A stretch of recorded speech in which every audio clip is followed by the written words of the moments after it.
Oh, hold on. Dang it. I'll say it in the thing.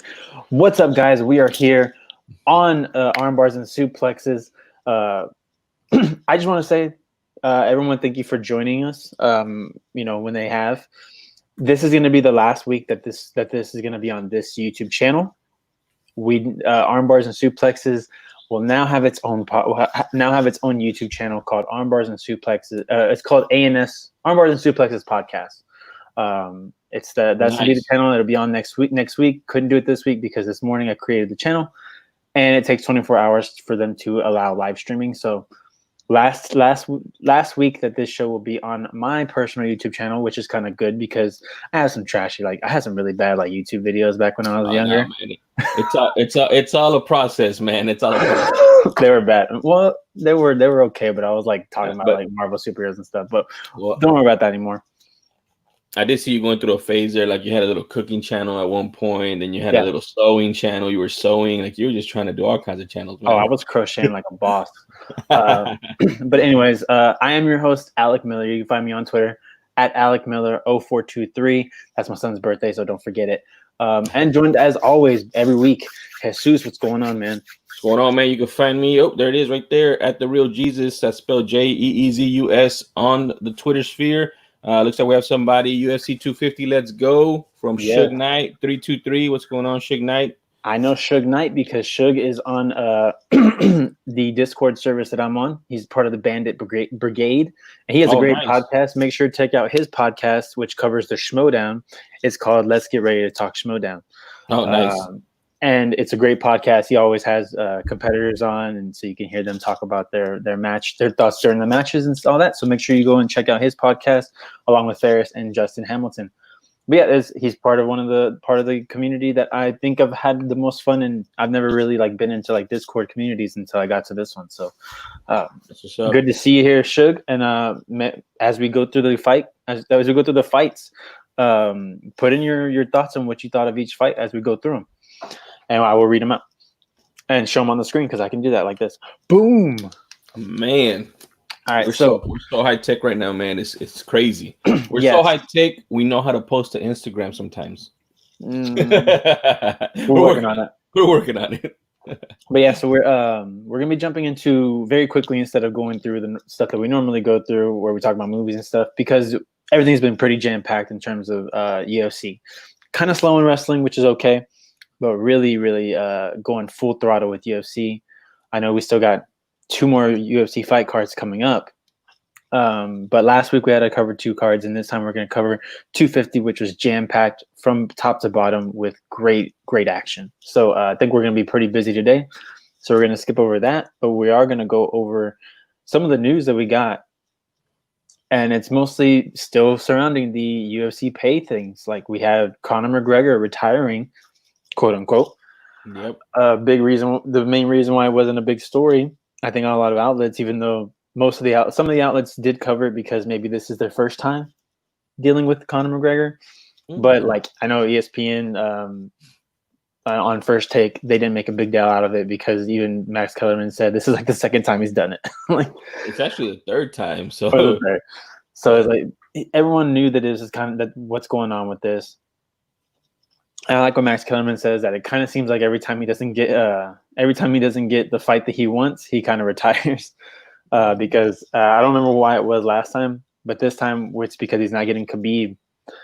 So basically, Conor announces after the Nunes fight, which I thought was kind of shitty as well. Lately, right after the fight, that he is going to be retiring from the UFC, no longer competing. Said that nothing's moving, and all this other stuff. And it doesn't really come as a surprise to me. I think my brother texted it to me on the way home after we watched the fight at his house. He texted it to me, said, "Oh, Conor retired," and I was like, it doesn't mean much to me because, like you said, he's done it before. Mm-hmm. And 2, I was like, why is it literally right after Nunes dominates in her most recent fight? She's being called the GOAT, saying that she's the greatest woman of all time, which we all know. And even some saying maybe she should be in the conversation for greatest of all time, just in general. And all of a sudden now we're seeing, boom, Conor McGregor retires. it's like, oh, your attention's over there. Hold on, let's bring the attention back over here. And also, it is a negotiating tactic for him, which is perfectly fine with me because I'm on the side of fighters getting paid. I put out a tweet earlier this week saying that there's no fighter in the UFC should have to be working a job. That's ridiculous. I think it's absolutely ridiculous. You're in the premier fight league, and can you imagine, dude? Can you imagine an NFL player saying, "All right, man, after this game, man, I gotta go clock in. I gotta go work at Or Kmart." after a baseball game, a guy going and saying, "Hey, after this game, I gotta go, put in my shift work overnight or something." You know what I'm saying? Like that's unheard of, but in the UFC, it's common, man. It's common. Yeah, man, it's sad to see that. You don't want to see that because these guys should be getting paid at least living wages, like something to at least get by and to make sure that they can pay for camp.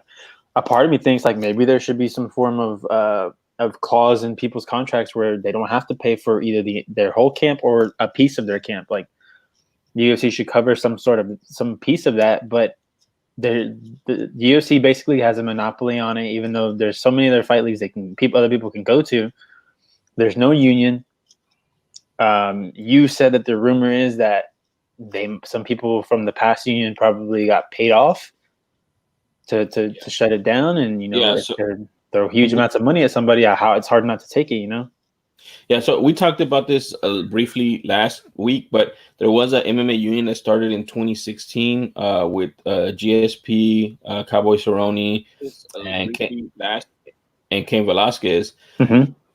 But there was a lot of hype around it. I mean, it was covered by Business Insider, even because they know how much of a big deal a fighters union would be for MMA from a pay standpoint. So it was covered pretty well, and it launched probably like in June, June of and probably even April of 2016, and by December it was gone. Like it was poof, into midair. Yeah. So there's a lot of rumors. At that time the Fertittas, I think the Fertittas still owned it, and they sold it in 2016. Damn you, Tillman. But the Fertittas, man, I mean, I'm not speaking any shedding any light, but they're known to be union busters. They don't like union people in their casinos. They don't hire union people in their casinos. They think it's a burden to labor in their casinos. So they use that same thought process, and they gave that same thought process to Dana White and transferred that to the UFC. When in reality, for fighters, the union is necessary, man. They need that to protect themselves. The Ali Act doesn't cover MMA; it just covers boxing. So there's no protection for them. Mm-hmm. At the very least, the Ali Act needs to be expanded to protect MMA fighters as well, because it was done to protect boxers, and it's for all intents and purposes working the way it's supposed to in boxing, but we don't have that in MMA. So definitely there needs to be some change, some reform. We've seen it in the lead up to this. Cejudo retired, which Cejudo was on Rogan, and he had some very interesting takes on a lot of that stuff. Then John Jones retires, vacates the strap, just because he feels he's worth more. And that's the thing he said too. As much as I dislike John Jones, I dislike John Jones. Mm-hmm. If he ever sees this, I'm sorry, I don't like you outside of the cage. Maybe you're changing. I give everybody ability to change, but there's just so many things that he's done. Inside the cage, he's a beast. And now what he's saying with regards to his pay and fighter pay is on point. He talks about he doesn't even care about the back wages that are owed of how he was taken advantage of in his 20s.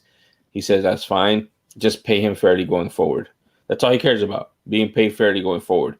And he's one of the biggest draws, man. He's one of the biggest draws in the UFC. I went back and checked some of his pay-per-views. I think his last pay-per-view before ESPN Plus did like 800,000 buys, which is not. I mean, it's huge, man. It's almost 1 million buys for an MMA fight. You know what I mean? Mm-hmm. Then after that, you had Jorge Masvidal, and that's a complete S show right there, man. I mean, Usman has a point saying that.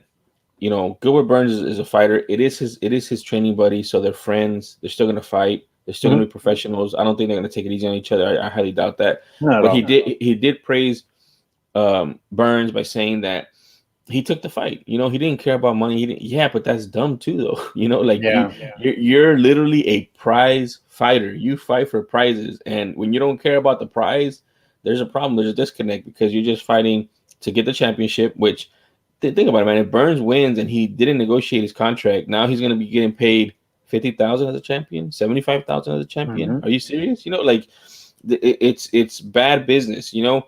But and Masvidal said, you know, you should have picked the next guy in line, not the guy who will take it for $50. You know, because Nate there's Diaz, plenty of there's plenty. Yeah, I think Diaz said that. Diaz Yeah, said that. Yeah. Diaz said that. You know, you should take the next guy in line, not a guy who will fight you for whatever.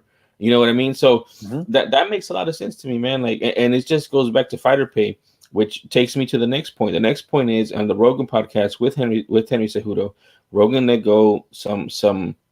If you read between the lines, he basically said Dana White is just trying to keep the ship afloat. That's what he Mm-hmm. said. You know, so he has no time right now for negotiating because there's no money to negotiate with, because of this pandemic, because of shutting down. That's why he was so active and proactive in creating more fight cards in a small amount of time to get more money, to be able to pay in the future. But right now, he said it like this. He goes, he's just trying to keep the doors open. You know, so that's a scary thought if the Premier League in the in MMA is struggling to keep the doors open. And I would venture to say, you know, it's on point of mismanagement, man. If you can't go 6 weeks or 2 months without a show, you can't stay open, and then you gotta nickel and dime your fighters to fight. I mean, that's just a really bad look. And then you juxtapose that with them building Fight Island, you know, and leasing Fight Island, which it's a huge expense, and I understand why they're doing it. They're doing it because, you know, fighters from other countries can't fly into the U.S. Yeah. right now, so they're flying them to Abu Dhabi to hold fights. So there's basically, I would say, there's UFC International right now and UFC US basically Yeah. because Basically. of the, you know, the limitations on travel. But you're spending a lot of money on Fight Island, man. I mean, you're spending a lot of money on Fight Island, so it's just very difficult to comprehend where Dana's mind is at, you know, because Mm-hmm. he's the one who makes a run. He has a huge ego, and now you got three superstars, and now four if you really count Connor, which I told you I don't believe Connor, man. Connor uses this as a tactic. This is one of the only negotiating leverages or tactics that they have, when they have these draconian contracts that the UFC gives out, is to retire. And he's done it, like I mentioned, 2 times before successfully. This is going to be a third time. I think he's going to do it successfully at this point. You know, and he didn't want the Khabib fight, dude. He actually wanted. This is what he wanted. Just so you know, because Connor plays chess. He wanted a fight against Gaethje for the interim title. Yeah. I heard that. That's what he wanted, so that he could beat Gaethje. He feels he could beat Gaethje probably fairly easily, get the interim title, and then he would have more leverage when he does fight Khabib. Yeah. You know, that's what he wanted, and the UFC said no. The UFC said we're doing Gaethje versus Khabib right now. We're announcing it, and they announced it, I think, for September.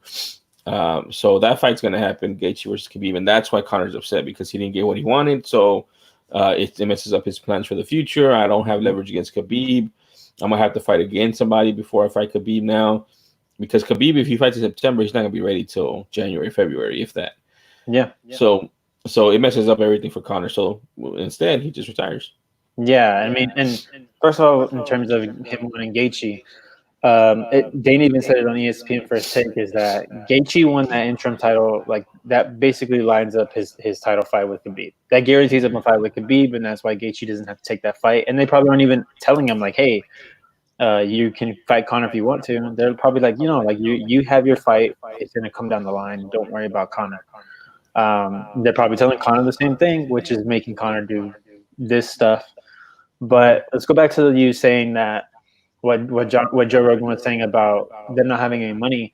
It makes you wonder. They're not paying these fighters. Where is the money going? Are you that bad of a businessman? Like, Well, but the thing is, he's got all his money probably everywhere else that it should probably be in the fighters' pockets. And because of that, now he's got to shortchange all these guys. He's gonna lose 4 fighters. I think out of the 4 fighters, out of the 4 fighters, out of those 4 fighters, I think most likely he wants to keep.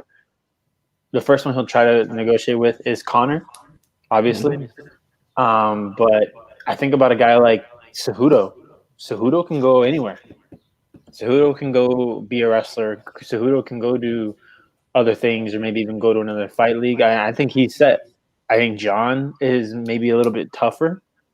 I don't know if he would want to go to wrestling. I think that's a little. I think he would probably think that's beneath him because he's never really been the yeah, he's never really been the character type guy. The reason why I say he's a big heel though, dude. That's true. That is true. But I think that heel thing to me with John, the reason why he has that go away heat. If he was in wrestling in like WWE or AEW, he would have what people call go away heat, which they would just kind of be like, oh, I don't know, like I don't want to. I don't want that guy. Get off my screen. Get off my. And you don't. When you're a heel, you don't want people to say, I'm bored by this person. I don't want him on my screen, or I don't care about this person. I don't want him on my TV. You want to say like, yeah, beat him. I want someone to come here and whoop his ass or something like that. You don't want someone to say, I don't even want to watch the television when he's on TV. I think that's what John would have if he went to wrestling. So, dude, they should. I was thinking about it, man. John would be a great Goldberg light, where he just comes out, dominates somebody, 1, 2, 3 pin, let's go, and he just walks out.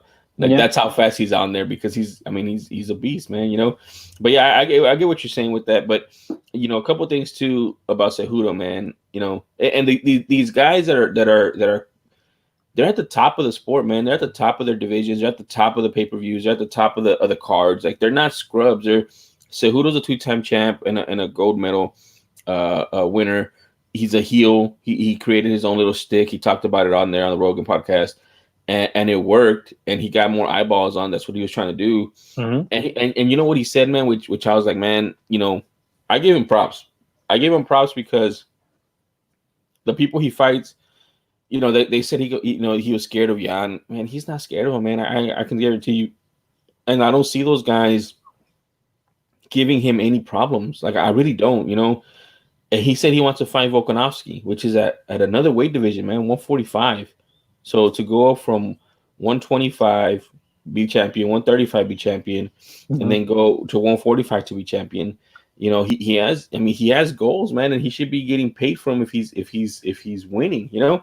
Yeah. And so you're looking at him, you're looking at John Jones, who's arguably the greatest mixed martial artist of all time, definitely the greatest 205-pounder of all time, and then you're looking at Masvidal, who's been a journeyman in the past. He's been in the game for, like he said, 16 years. He came up from backyard fighting, so he's a YouTube internet star before any of this, and he's made a big name for himself, knocking these guys out and lining them up and knocking these big names out. Mm-hmm. And you don't want to pay. And it's true. He said like the last fight was against Nate Diaz. You paid him a certain amount, and for a championship fight, you want to pay him half of that amount that you paid for a non-championship fight.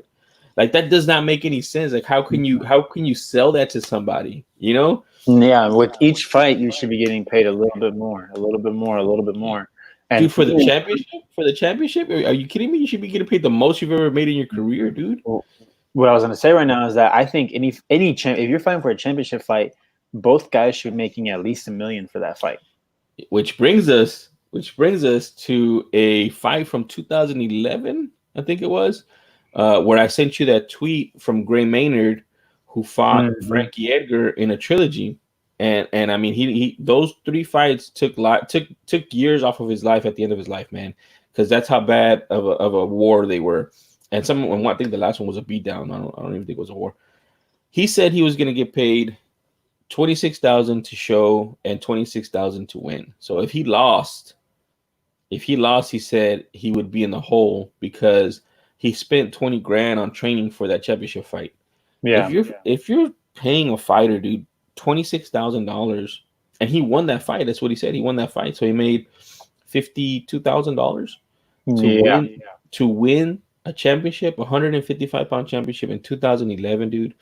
When 5 years after that, dude, that company sold for $4.2 billion, dude. It's mind-boggling, dude. Like they're not paying their fighters their fair share, and that's the thing. Like, I don't want the fighters to make, like, football is what 47-53 for the football players. I think NBA is 50-50 now. MLB is close to 50-50, I think. And if you do that for the UFC, it's something like 17% of the money goes to the fighters. 17% or something crazy like that, dude. That's so low, man. And it's just so frustrating because these are the guys that are getting punched in the head and kicked in the head and ligaments torn, because that's part of their sport. And you're paying them the least amount when, I mean, and that's probably what I'm gonna do too, man. I'm probably not committed. I'll put it on here. I'm gonna do some sort of like a research paper on the percentage of, or maybe looking for a franchise that's valued at $4 billion. I think like the Cowboys are like 2 or 3 billion or something like that. So maybe just do one franchise and see how it plays out, compared to the US, because it's just Yeah. ridiculous, dude. Yeah, I know, man. When you have to listen to guys like Nate Diaz, when like I always use him as the example. Same with Nick. When you listen to them talk, it's sad.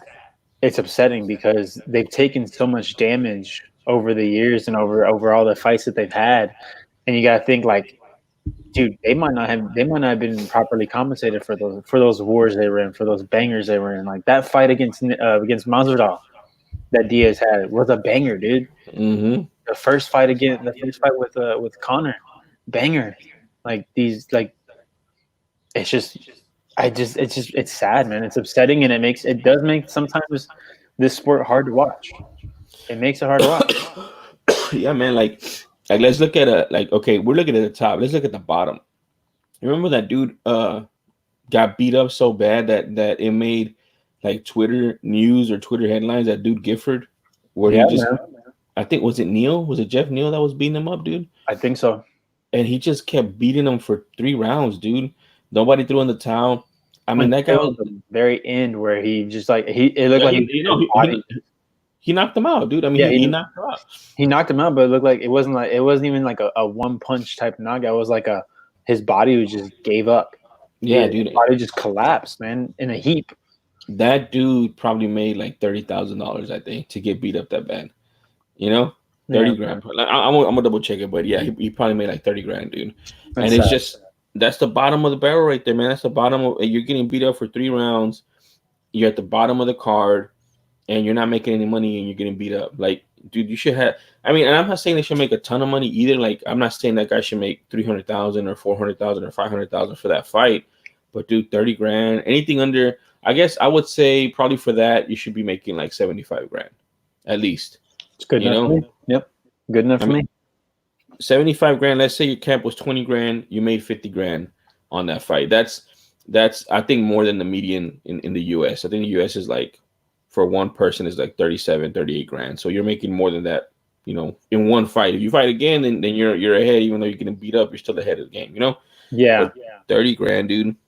And you know what the sad part is, and after this, we'll go ahead and jump off of this. The thing that's sad about it is like with the fans, when you see the tweets talking about like these fighters, like they make good money, but it's like, dude, they don't make good money. Like these guys shouldn't be talking about going to work the next day. These guys shouldn't be talking about how they're struggling or how. Remember that one guy who beat Michel Pereira and got the bonus.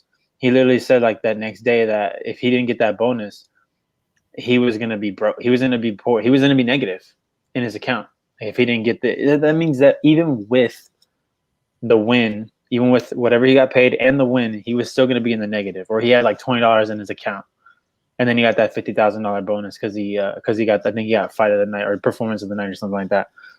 So it's like, dude, these guys shouldn't be having to struggle like that. These guys put their souls through so much, and this to me, that should be your career. That should be your job. I think when you work a career, you shouldn't have to have, like, it shouldn't be a thing you have to do, is having to have another job on the side. When you have a career, you can, sure, you can have another job if you want to have another job. Like a lot of people have careers and then they do like certain things on the side, Well, but Stipe is a firefighter, dude. I mean, and that makes total sense. But like, if you have a career, if you're fighting is your career, you shouldn't have to have another job to make ends meet. That should be your job. The UFC should be paying you to train, should be paying you to stay in shape, should be paying. That's why sometimes, I mean, even though these guys are professionals and they sign a contract, maybe if these guys were getting paid by the UFC, they would make weight more often. That's true, man. And the other thing about it too is when you talk about, okay, let's see where the sport's at. I mean, they're on ESPN, dude. They're not on some rinky-dink, HD net like it was, 10, 15 years ago. They're on the biggest sports channel, sports, company in the world. That's owned by freaking Disney. They're not even they're not even on Fox Sports One anymore. Yeah, you know what I'm saying? Like You that, graduated. and then, now they're saying that the Reebok deal is up and they're about to get a new deal, supposedly either Nike, Under Armour, there's a bidding war or something like that. Well, I hope most of that money goes to the fighters, but we can hope and do whatever we want, but it's not going to happen. It's going to be 17% that goes to the fighters, if that, So they're going to announce this huge deal, $100 million deal, and 17 million is going to go to the fighters. Basically, that's what it is. So it's just sad. Yeah, it's a sad state of affairs right now. I think there's a lot being covered up by the pandemic, but it's bringing light to it, and fighters are getting frustrated because they see all the expenditures. I mean, the UFC freaking bought that place, the Apex Center, last year, and built it out, to hold fights. Mm-hmm. That's money that they invested in their business, which is fine, I guess. I mean, they didn't need to, but they did it because they wanted to be comfortable. But that's money that could have gone to the fighters, Some of that money could have gone to fighters. Absolutely. The performance institutes that they keep opening, they opened one in China because they're trying to expand into China. Could that have gone to fighters as well? Yeah. So it's just where they're putting their money, man, and it's not in the fighters. Yeah, man. When you have a guy like Dominic Foxworth calling out Dana on his BS on First Take, and I honestly felt like Dana was getting really mad. Like he was getting mad, and a part of me thinks that because at one point at the very end, Dominic kind of like backs off, and it's like, well, I don't have all the facts. When I have all the facts, and he's like, I should have had all the facts before I came and said something. I feel like that was maybe somebody at ESPN telling in his ear, like, hey man, like you need to ease off of it. Yeah, it's exactly what it was. So because Dominic, dude. Everyone on those debate shows, they stick to their guns. They believe you could literally have all the facts against you, but if you came in with your point, it doesn't matter how many facts someone threw at them on those shows. They always hold their ground. Why is it this one time when I think Dominic was making great points, and for some people that don't know, Dominic Foxworth was the former president of the NFL Players Association. He was the former president. He knows how to unionize people. He knows how to get people together.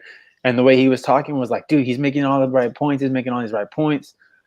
And then I think when the head honchos at ESPN saw that Dana was getting upset and that Dana was kind of on his heels. I think he was on his heels the entire time. All he just kept saying was, I'm hurting too. I'm a big business. I'm hurting too. And I think at one point Dominic was like, oh, boo-hoo, like, okay, like you're good. Like you're not struggling.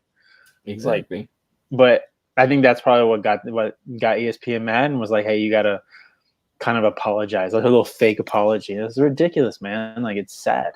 Well, the thing is with that is it just goes on from the NFL, man. I mean, the NFL told ESPN to line up on the concussion stuff on SportsCenter, and they did, which is wrong. You're not supposed to do that. You're supposed to be unbiased, but because that's one of the biggest partner, and they have Monday Night Football on ESPN. They had to do it. So they learned from that, and they said, they basically can't, don't bite the hand that feeds you. It's a mutual relationship. They need the UFC just as much as UFC needs them. So if we keep, piling on to the UFC and making them shed bad light on them, then it's going to affect the ESPN as well. So instead, let's just pretend, and I don't even say pretend. I would just say like, let's just do the bare minimum so people realize that, or people think that we are doing our due diligence and calling them out and grilling Dana, when in reality it's just for show, because that's not going to change anything. I mean, what did change something? Whenever they were going to do a fight and the president of Disney called ESPN and told ESPN to tell Dana White not to have this fight right now in April. And that moved something, that did something, that forced him to cancel it, because he didn't cancel it because of health officials. He didn't cancel it because of elected officials. He canceled it because the head of Disney told ESPN that it would be a bad look to have a live event right now, and that's why it was canceled, which is amazing. It's just that's how much power ESPN has over the UFC. But again, it's a mutual relationship. So UFC knows I'm not gonna bite the hand that feeds me, so let me not have this fight card now. You see what I'm saying? Like that's how it works. And real quick, just to go back to my point, dude, Thomas Gifford for getting knocked out and beat up for 3 rounds, and the guy who beat him up was Mike Davis, not Jeff Neal. He made $13,500, dude. Okay, $10,000 a show and a $3,500 fight week incentive pay. 13 grand, dude, and he got cut after this fight. So if he spent 15, 20 grand on his fight camp, you know, for the biggest fight of his career, because that's what it was at this point. I mean, look at this, dude. These are the bottom fighters in this fight card, and this fight card was UFC Fight Night, Watterson versus Joanna. You're talking Hector Aldana, 13,500. Thomas Gifford, 13,500. Lauren Muller, 16,000. Andre Ewell, 18,000. Luis Pena, 20,000. Devin Clark, 23,000. Miguel Baeza, your boy from the Contender Series, right? Yeah, 23,500. Mike Davis, 27,500. Dude, he that's ridiculous, dude. Amanda Ribas, 27,500. She should be getting paid a lot more. Matt Fravola, 28,000. Ryan Spann, 31,500. Gerald Mearshart, 35,000. Mackenzie Dern, 36,500. God damn, she's getting paid more than I thought. Andrew Sanchez, 37,000. Max Griffin, 40. Tim Elliott, 41,000. JJ Aldridge, 47,000. Marvin Vittori, 49,000. Alex Morono, 51,000. Davidson Figueiredo, dude, 55 grand. Michelle just fought for a title. Well, it was a title fight, but he couldn't win it, and he only got paid 55. 55 grand. Michelle Watterson, 65 grand. James Vick, 75 grand. Kron Gracie, 82 grand. Nico Price, 95. Eric Anders, 109,000. And Joanna Jędrzejczyk, the main one, 130 grand. Dude, she's a former champion. She should be getting paid $1 million at least. It's ridiculous. Cub Swanson got 250,000 for that fight card. Jesus Christ, dude. I don't know, man. I feel like we're gonna go around in circles, around and around in circles. And we keep talking this. All I'm gonna say is, if you're fighting the UFC, you should make more in a fight than I do in a year. For one fight. Yeah, for one fight, you should be making more than I do in a year. That's all I'm gonna say. That's why you have these fighters before they're champions, taking 3, 4, 5 fights in a year. Yeah, man, that's their MO, man. I think Cerrone was one of the first pioneers with that. Where, I mean, but he did it for different reasons, you know. Like he did it because he's a psychopath. Well, yeah, I mean, for the fighting part of it, he'll fight anybody anytime. But also, I mean, you know, he's famously said that he spends all his money because that's the only way he can stay motivated to continue to fight. Is he needs to fight to get more money, and then he spends it all, and then like, oh man, I need to fight to get more money. You know, I need to win to get more money. So that was his deal. And he figured out that the more fights he had, the more money he got. So he was able to do more things like open his ranch and stuff. So one of the pioneers was Cerrone, but we see a lot of those guys. I guarantee you Burns is doing the same thing. Burns is trying to fight as many times as possible because he's only getting paid 35, 45 grand per fight.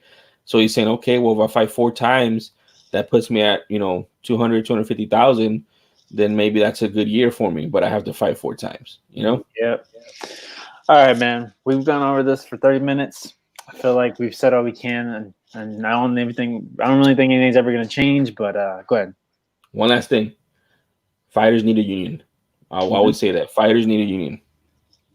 Yeah, I think so too. And like you've said already, as long as guys focus on themselves, it's not going to happen. When guys like, what am I trying to say? Like John Jones. Like John Jones is the big one that if John Jones came out and said, hey guys, let's get together, like this is ridiculous, I think people would follow him. Dude, I mean, I feel like tweeting at him, but I don't want to bring any heat to me because I don't really care for a drama or anything. But if he's really talking about what he's talking about, that he doesn't care, that he's made his own money, put your money where your mouth is and create a union, man. And you be the leader of it and create that union. You spearhead it You're a big name. You're a champion. You're the potential GOAT. How many more eyeballs will come to that union because of you? You know. Absolutely. So Hmm. John Jones, put your money where your mouth is. Start a union. Start a fighters union. Absolutely. Absolutely. I'm right there with you. Um, and there's nothing else to really say about it. We need one guy like that. John Jones would even though even though he has his problems off out of the octagon. I think he's one of the guys that if he decided we're gonna get this together, I'm gonna put everything I can into this. I'm gonna spend money. If I have to, I'll pay you guys out of my pocket. Blah blah blah. If you can't fight because of this BS that's going on, I think he'd be the guy that could do it. But I don't think there's many fighters in the UFC and the world that are willing to give up a paycheck. Yep. So It's tough, man. It's yeah, tough. I know it's one of those things where it takes one. Look at unfortunately, look at Colin Kaepernick. He had to be the guy he had to be the martyr basically, and he's never going to get a job in the NFL. But he had to be the martyr, and now people are paying attention. But dude, he's bigger than NFL now, man. He's bigger Yeah, than NFL, absolutely. man. I mean, he's gonna go down in history. Like, it's so crazy how he was looked at before, now, and it's true, man. I've always said he deserves a job. I mean, dude, some of those guys that they threw out there instead of him, I mean, for starting jobs, but much less too for backups, man. And it's just crazy, dude. Like, there's so much respect for Kaepernick right now, man, and it's well deserved. It's well deserved. He did a lot. He did something, like you said. He was that guy that actually did it, knowing that it was going to affect his career, in the future.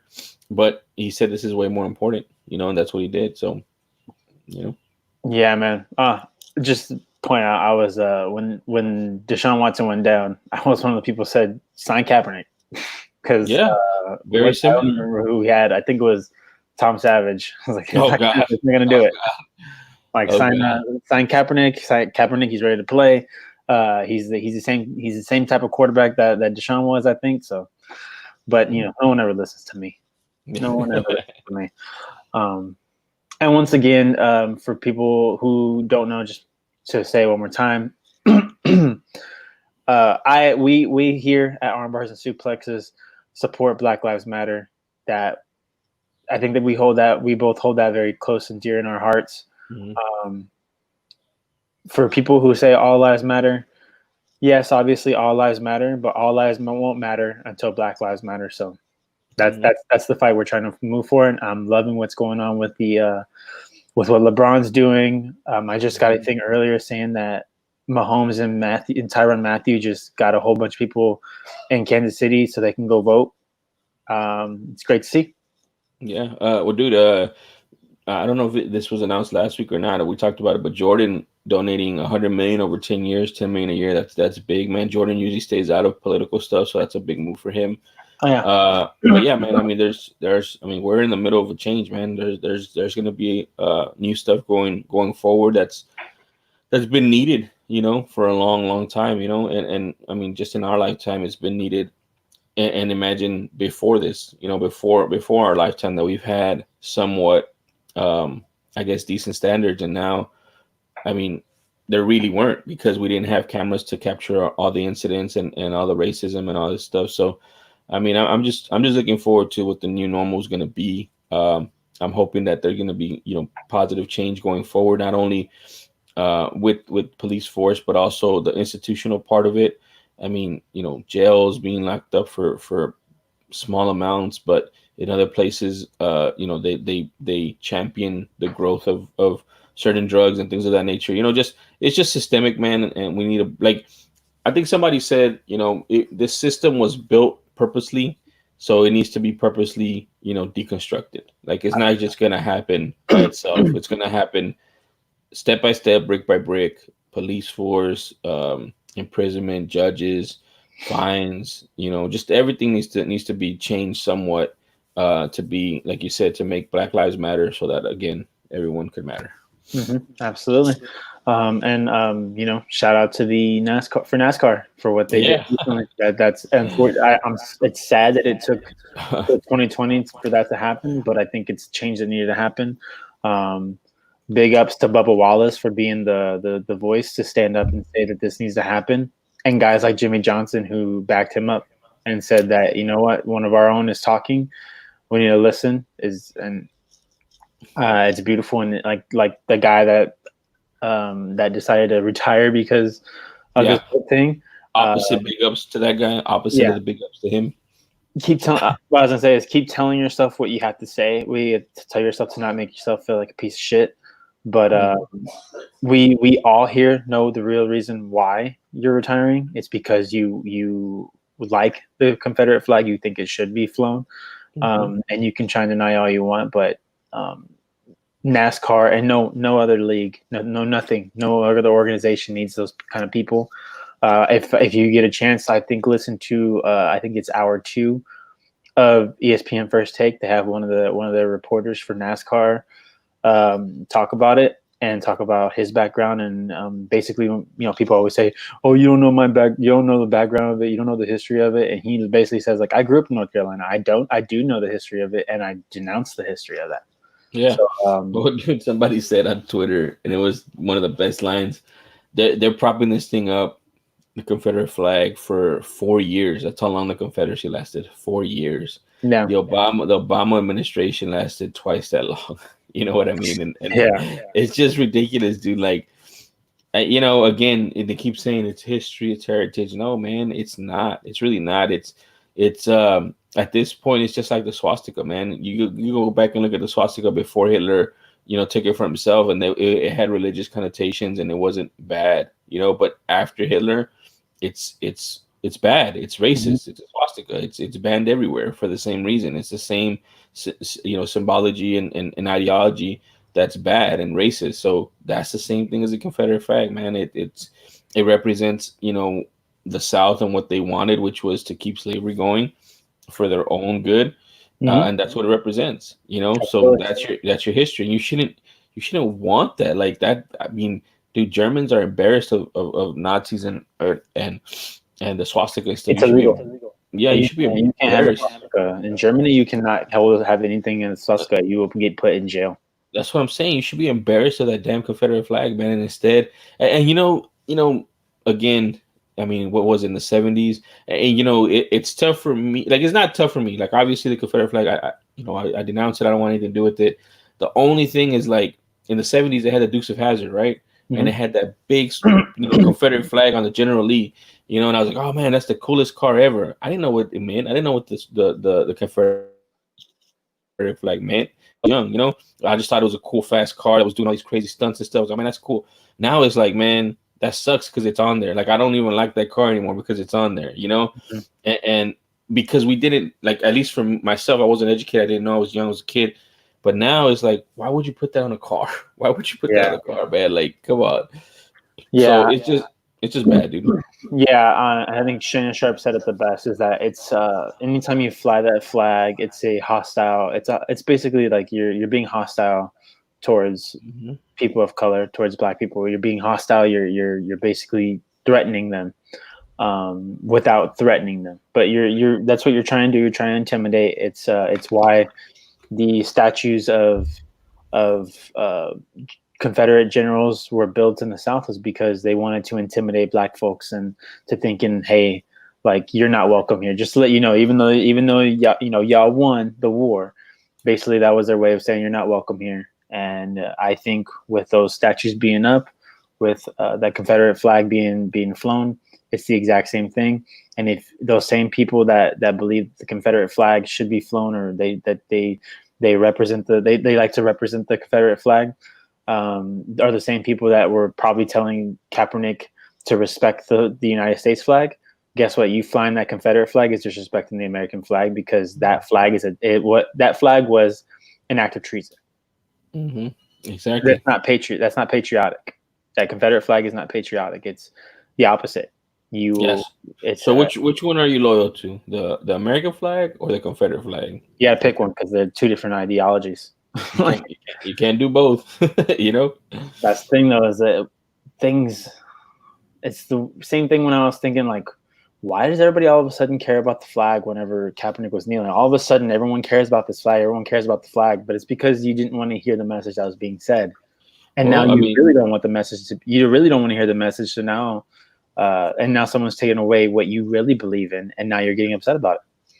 Well, that's the thing, man. I mean, peaceful protest. That was a peaceful protest. I think that was very measured. I think it was eye opening. It brought a lot of eyeballs to the cause, and then the other side, or the people that like Confederate flags, they twisted it and said it was disrespecting the military and the flag, and then the president of the United States did the same thing, and the vice president did a whole show, and he walked out of a Colts game because they were kneeling for the flag, and that was disrespectful. And they basically switched the message when that wasn't the message at all. The message was Black Lives Matter. There's a lot of police brutality going on against Black folks, and this is our peaceful protest to bring light to it and hopefully bring change.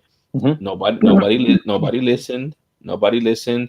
They changed it into something that it wasn't, and then we had to wait for 4 years later until George Floyd unfortunately was murdered in front of everybody, executed, and now there's not peaceful protests. I mean, they're peaceful, but obviously the police are making them not.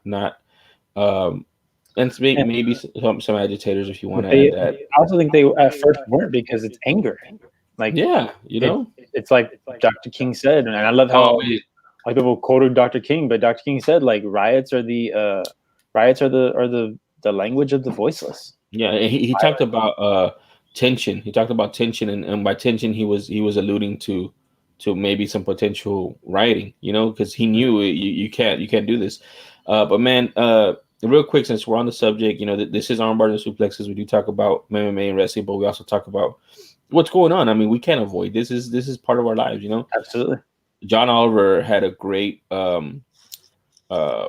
conversation about the police, and how they've been militarized. This is the third time he's had a show about it in the last, I think, 5 years, he said. And then he ended with this lady talking about why they're doing it and why they're rioting and why they're burning Target and all that sort of stuff. And she said just basically kind of the same thing that John Jones said. She said,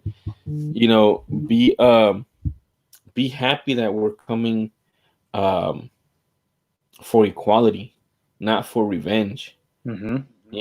Because I mean, that's I mean, when I heard it, I was like, holy crap, man. I mean, that makes a ton of sense, man. They just want equality. We just want equality. People of color, we just want equality. They just want equality. Black Lives Matter just wants equality. They don't want revenge for everything that's happened to them, for all the inequalities, for all the injustice that's happened to them.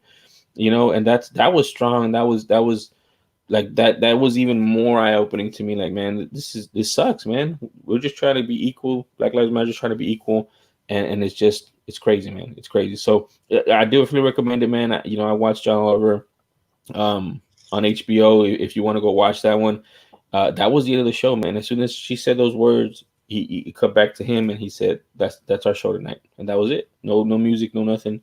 They just cut out because it was very powerful and moving. So I definitely recommend watching last Sunday's John Oliver show if you have a chance. All right, man.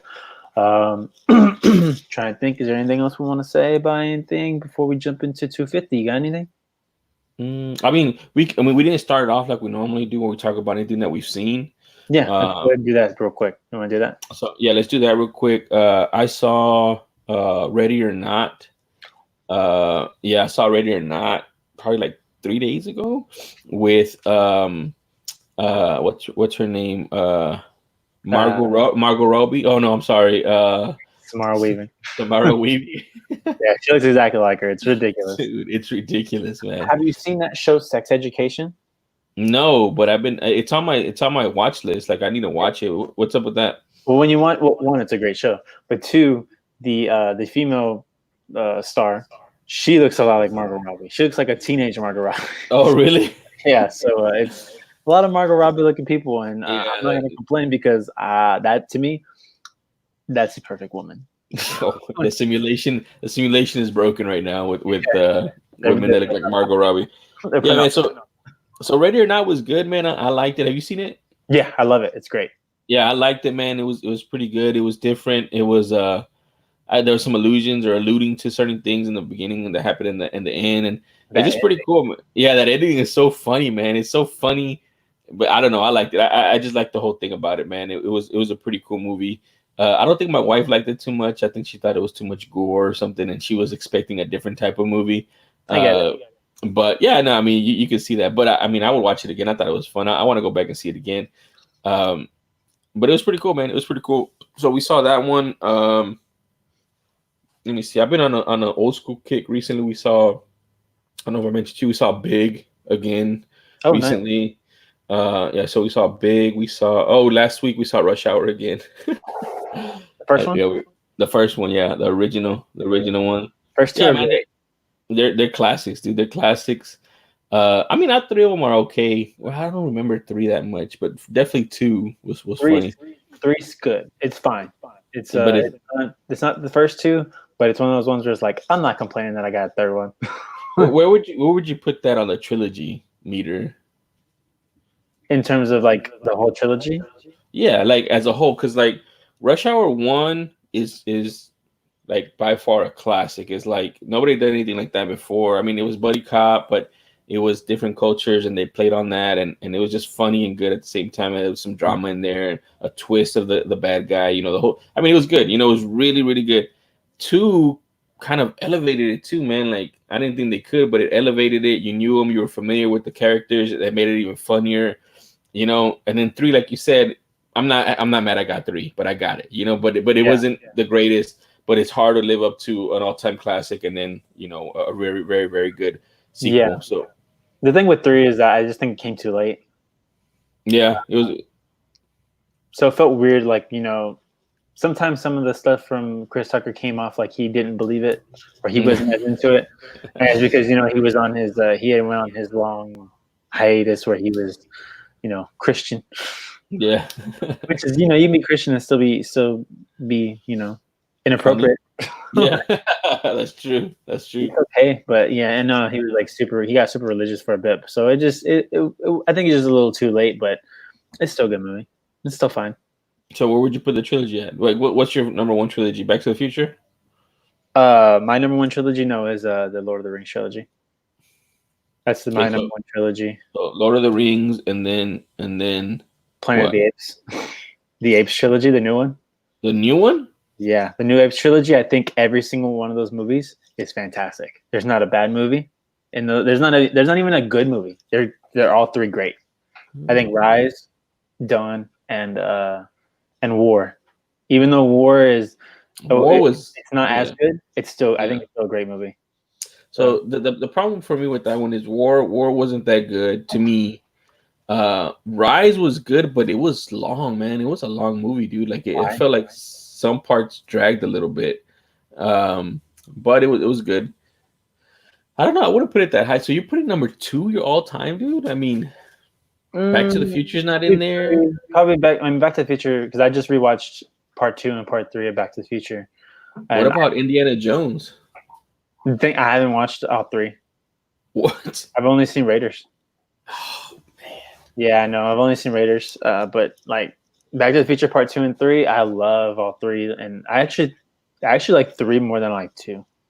Yeah, you did mention that before, I think. Yeah, I love 3. Like I like the difference. Like it basically didn't affect anything. Like, Western, yeah. Part 2 can get kind of confusing a little bit. I think part 3, it's just pure unadulterated like fun.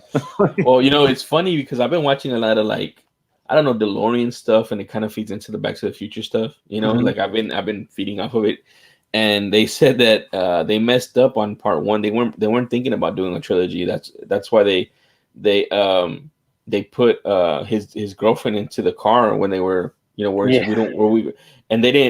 like, we didn't know we were gonna do a trilogy, so in the second part we didn't know what to do with her, so we basically knocked her out the whole movie because we didn't know what to do with her. Yeah, it's kind of crazy. Yeah, because I mean, I'm pretty sure they weren't expecting it to blow up as it did, but I mean, there are people that I don't know if it's a perfect movie. I know it's a fantastic movie. It's a 5-star movie. I just don't know if it's a perfect movie. But they do a lot of things with the characters that they break the rules that hasn't been done before and couldn't probably be done again. Like, I mean, if you look at it, like what's his name? Marty doesn't have an arc. He doesn't get better. He doesn't get worse. He's just the same guy the whole movie. Yeah, it's not. Yeah, he doesn't get his arc till the last part, until part 3 at the very end. That's what I'm saying. So like they did a lot of stuff with those movies that can't like it's really difficult to duplicate. You know what I mean? Like it's hard to duplicate, and that's why it's also looked at as like a perfect movie because it's crazy. It's just a different concept, you know? Yeah. All right. So yeah, like I just said, I watched part 2 and 3 of Back to the Future. Just today, I finished. I rewatched Avatar. Just, Oh, really? and I liked it. I still like it.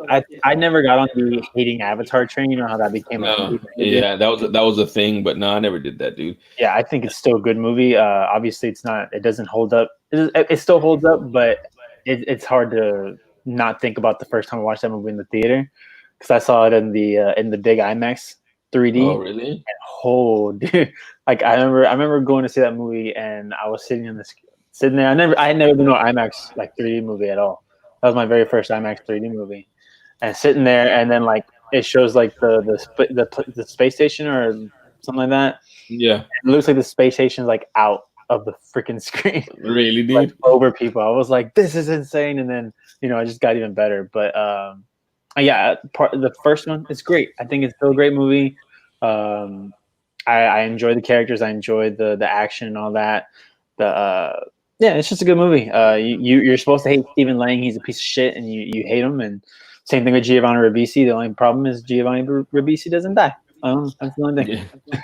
Well, they're saving him for either 2, 3, or 4, whatever one of those movies he's gonna be in. But dude, so I wasn't on the hype train for Avatar when it came out. I had no idea about it. I thought it was a dumb movie, or I thought it looked dumb. I don't know. I wasn't really into that at that time, I guess. And I remember where I was when I saw that movie. So that day that it came out, no, it wasn't that day. It's probably like a week after it came out. These Jordans came out. The Space Jam Jordans came out, and we stayed in line, and they were gonna release them at like 2 in the morning or 3 in the morning because they were worried about lines, and they were trying to make it real difficult to get them so that only the people that really wanted them. And so we were at I think it was Deerbrook Mall because we felt that was the best place to get them at. And so we're there, and then they kicked us out of the parking lot. But the guy who kicked us out said, "Look, man, go buy a ticket to the last showing, and then you could be here until we open for the shoes." And I was like, "All right, that's cool." So it was me, my brother, my cousin, and my other cousin. So like 4 of us, and my friend, I think. And so we go over there, and the last showing is Avatar. So but it's already halfway through. So we buy the ticket. We buy the ticket to Avatar. We go in, and I'm like, all right, we're just gonna waste time here. Like, I'm not even gonna pay attention. And I started paying attention. I was like, man, this movie's actually pretty good, you know? Yeah. And so we saw the rest of the movie. It ended, and then we got right in line for the shoes, and we ended up getting the shoes. And I was like, all right. So the next day, we fell asleep till like 3 in the afternoon, and I was like, all right, I'm gonna buy the next ticket to go watch Avatar, and I watched the whole thing again from the beginning because I only saw like halfway to the end. And I was like, man, this is a really good movie. And now, fast forward, I showed the movie to my son like 3 years ago, and he was like 7 or 8. Yeah. And now it's his favorite movie. It's been his favorite movie since he saw it. I think the next year we bought him like the special edition Ultra 4K whatever Avatar. Yeah. And he just loves that movie, man. Every time it's on, he watches it. Every time, and he just loves that movie, dude. Yeah. And he's really excited, and he's really and it's funny because it's probably gonna be his kind of like Lord of the Rings was to me when it was coming out, because I was really excited about Lord of the Rings. But he's been waiting for the damn sequels forever, dude. Just like everybody else. I mean, everybody else is waiting for him as well. Yeah. But he's a young kid that's really into Avatar, and they just keep pushing him back and pushing him back and pushing him back, man. So eventually we'll see those movies. He'll probably be an adult by the time those movies come out. But yeah, and then also real quick, I'm rewatching Rick and Morty. Oh, nice. I started season 1 because I got HBO Max, and they're all on there, and they're uncensored on HBO Max, which is fantastic. Oh. It's so much funnier when like it's not bleeped out. Hey, they don't have season 4 though, right? No, man. Yeah. My friend, because I remember showing him Rick and Morty, and he wasn't really into it when the first time that I showed it. And I guess he just started watching it, rewatching it. And he texted me today. He was like, dude, he's like, I'm rewatching Rick and Morty, and it's hilarious. I was like, I know, I was trying to tell you to pay attention. Yeah, but, dude. Yeah, so I can never like I can never think of like other things from the other episodes. All I could think of was how my friend first told me about the show, and he quoted the first the first episode, where it was like, "I need you to stick these seeds way up your butt, Morty." I can't do it, Morty. I've done it too many times. They'll just fall right out. Yeah, dude, that's a hilarious show, man. I mean, the Meeseeks episode for me is one of my favorite episodes, dude. It's just perfect. Dude, I just want to take 2 strokes off my off my golf he's game. like, you're doing it all wrong. Like, I thought the other two their requests were going to be too hard. Yeah, and then he's like, "Well, I'm a stickler, Meeseeks. What about your short game?" Yeah, dude, it's hilarious. But speaking of that too, man, real quick, have you seen Solar Opposites? Nuh-uh. It's on Hulu, man. I highly recommend it. It starts off like, oh man, this is a Rick and Morty knockoff. It's obviously Justin Roiland is one half of the creative team for Solar Opposites. Okay. His voice is in it, so it's very noticeable. I mean, it's a different voice because he's a great voice actor, but you can tell it's him, and you can tell it kind of has the same vibe.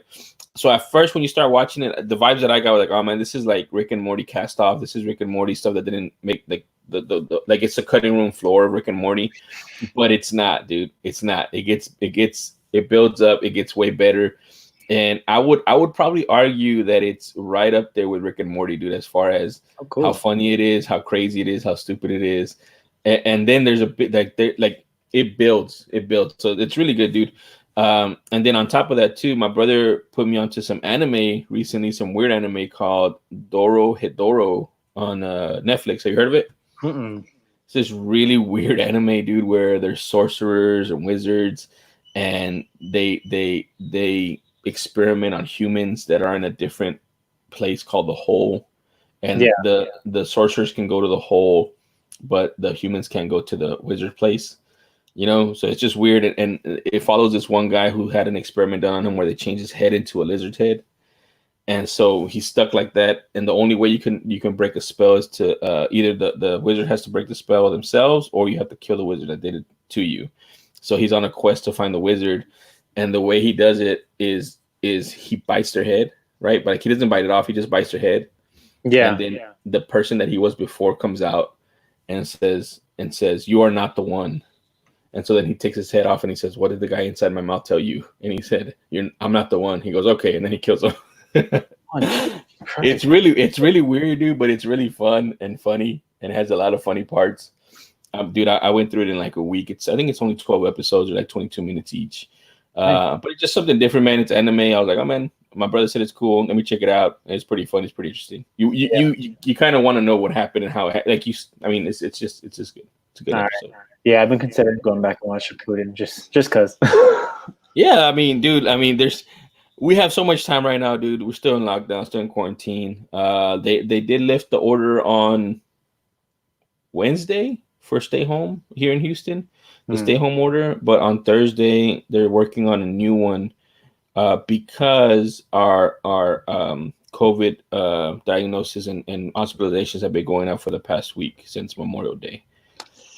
So I don't know, man. I think, and I got some friends too that their jobs are telling them that they're going to be, working from home until like July 15th. So we're going to have more time, man. We're definitely going to have more time. Put Solar Opposites on your to watch list on Hulu. All right, I got it. I have something else I'm supposed to watch. Somebody told me to watch. I forgot what. I got to watch Dave on Hulu. I'm halfway through. It's good. It's good. Yeah, I'm a Lil Dicky fan. I'm a Lil Dicky fan, so I like it. The only thing is, I understand why people don't like it because Dave's not a likable character in the show. So I don't know. I gotta watch that one. I told a friend I'd watch that one. Yeah, and I also have to watch Space Force. I'm getting mixed signals on Space Force on Netflix, man. Yeah. My brother's telling me he hates it and he's not watching it. He's watched like 2 episodes. He couldn't get through them. My buddies are telling me it gets better. It's not The Office, obviously, but it's passable and it's funny in some situations. So I gotta do it and see for myself. So those are my next 2 to watch: is Dave and Space Force.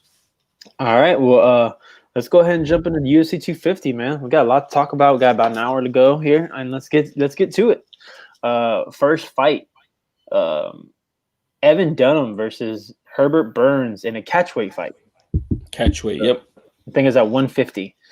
And Herbert Burns usually fights at featherweight, if I'm not mistaken.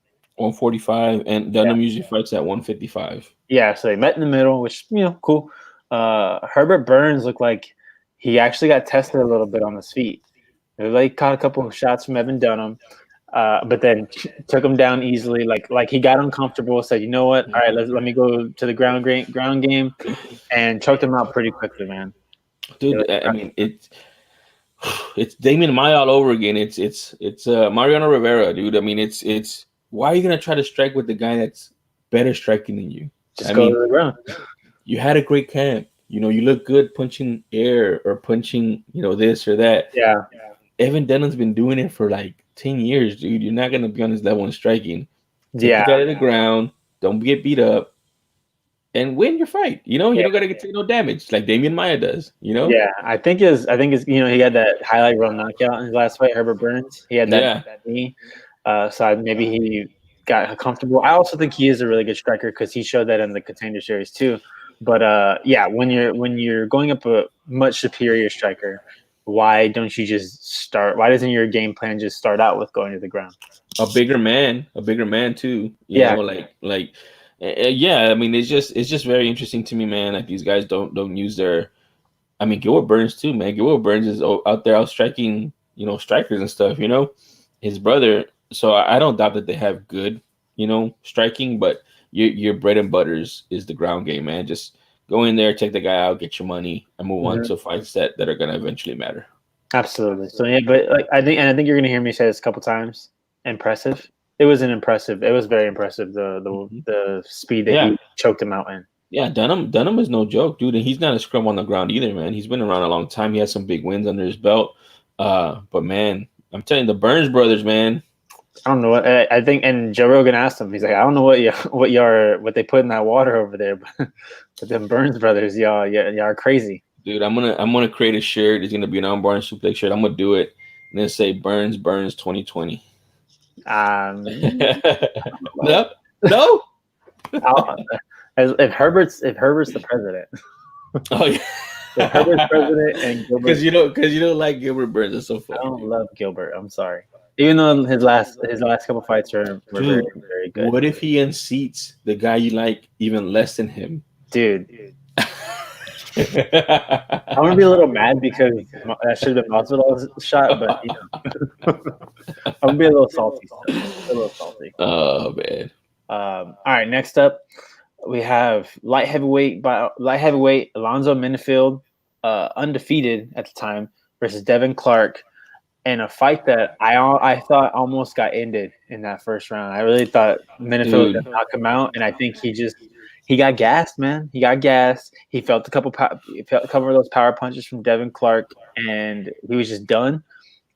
But I love what Daniel Cormier said. This is the kind of fight that Menifield needed. He's not done by any stretch of the imagination. This fight's only going to make him better. This dude comes with a lot of power, man. Like he was coming with that like Ngannou type power, the way he was swinging. And that's gonna tire anybody out. Well, not only that, man, but I saw various dude observations on Twitter. I mean, I saw it as well. The dude is super muscular, man, and muscles don't translate well to fighting or boxing. Like it's just too much muscle, too much oxygen needed. To fight.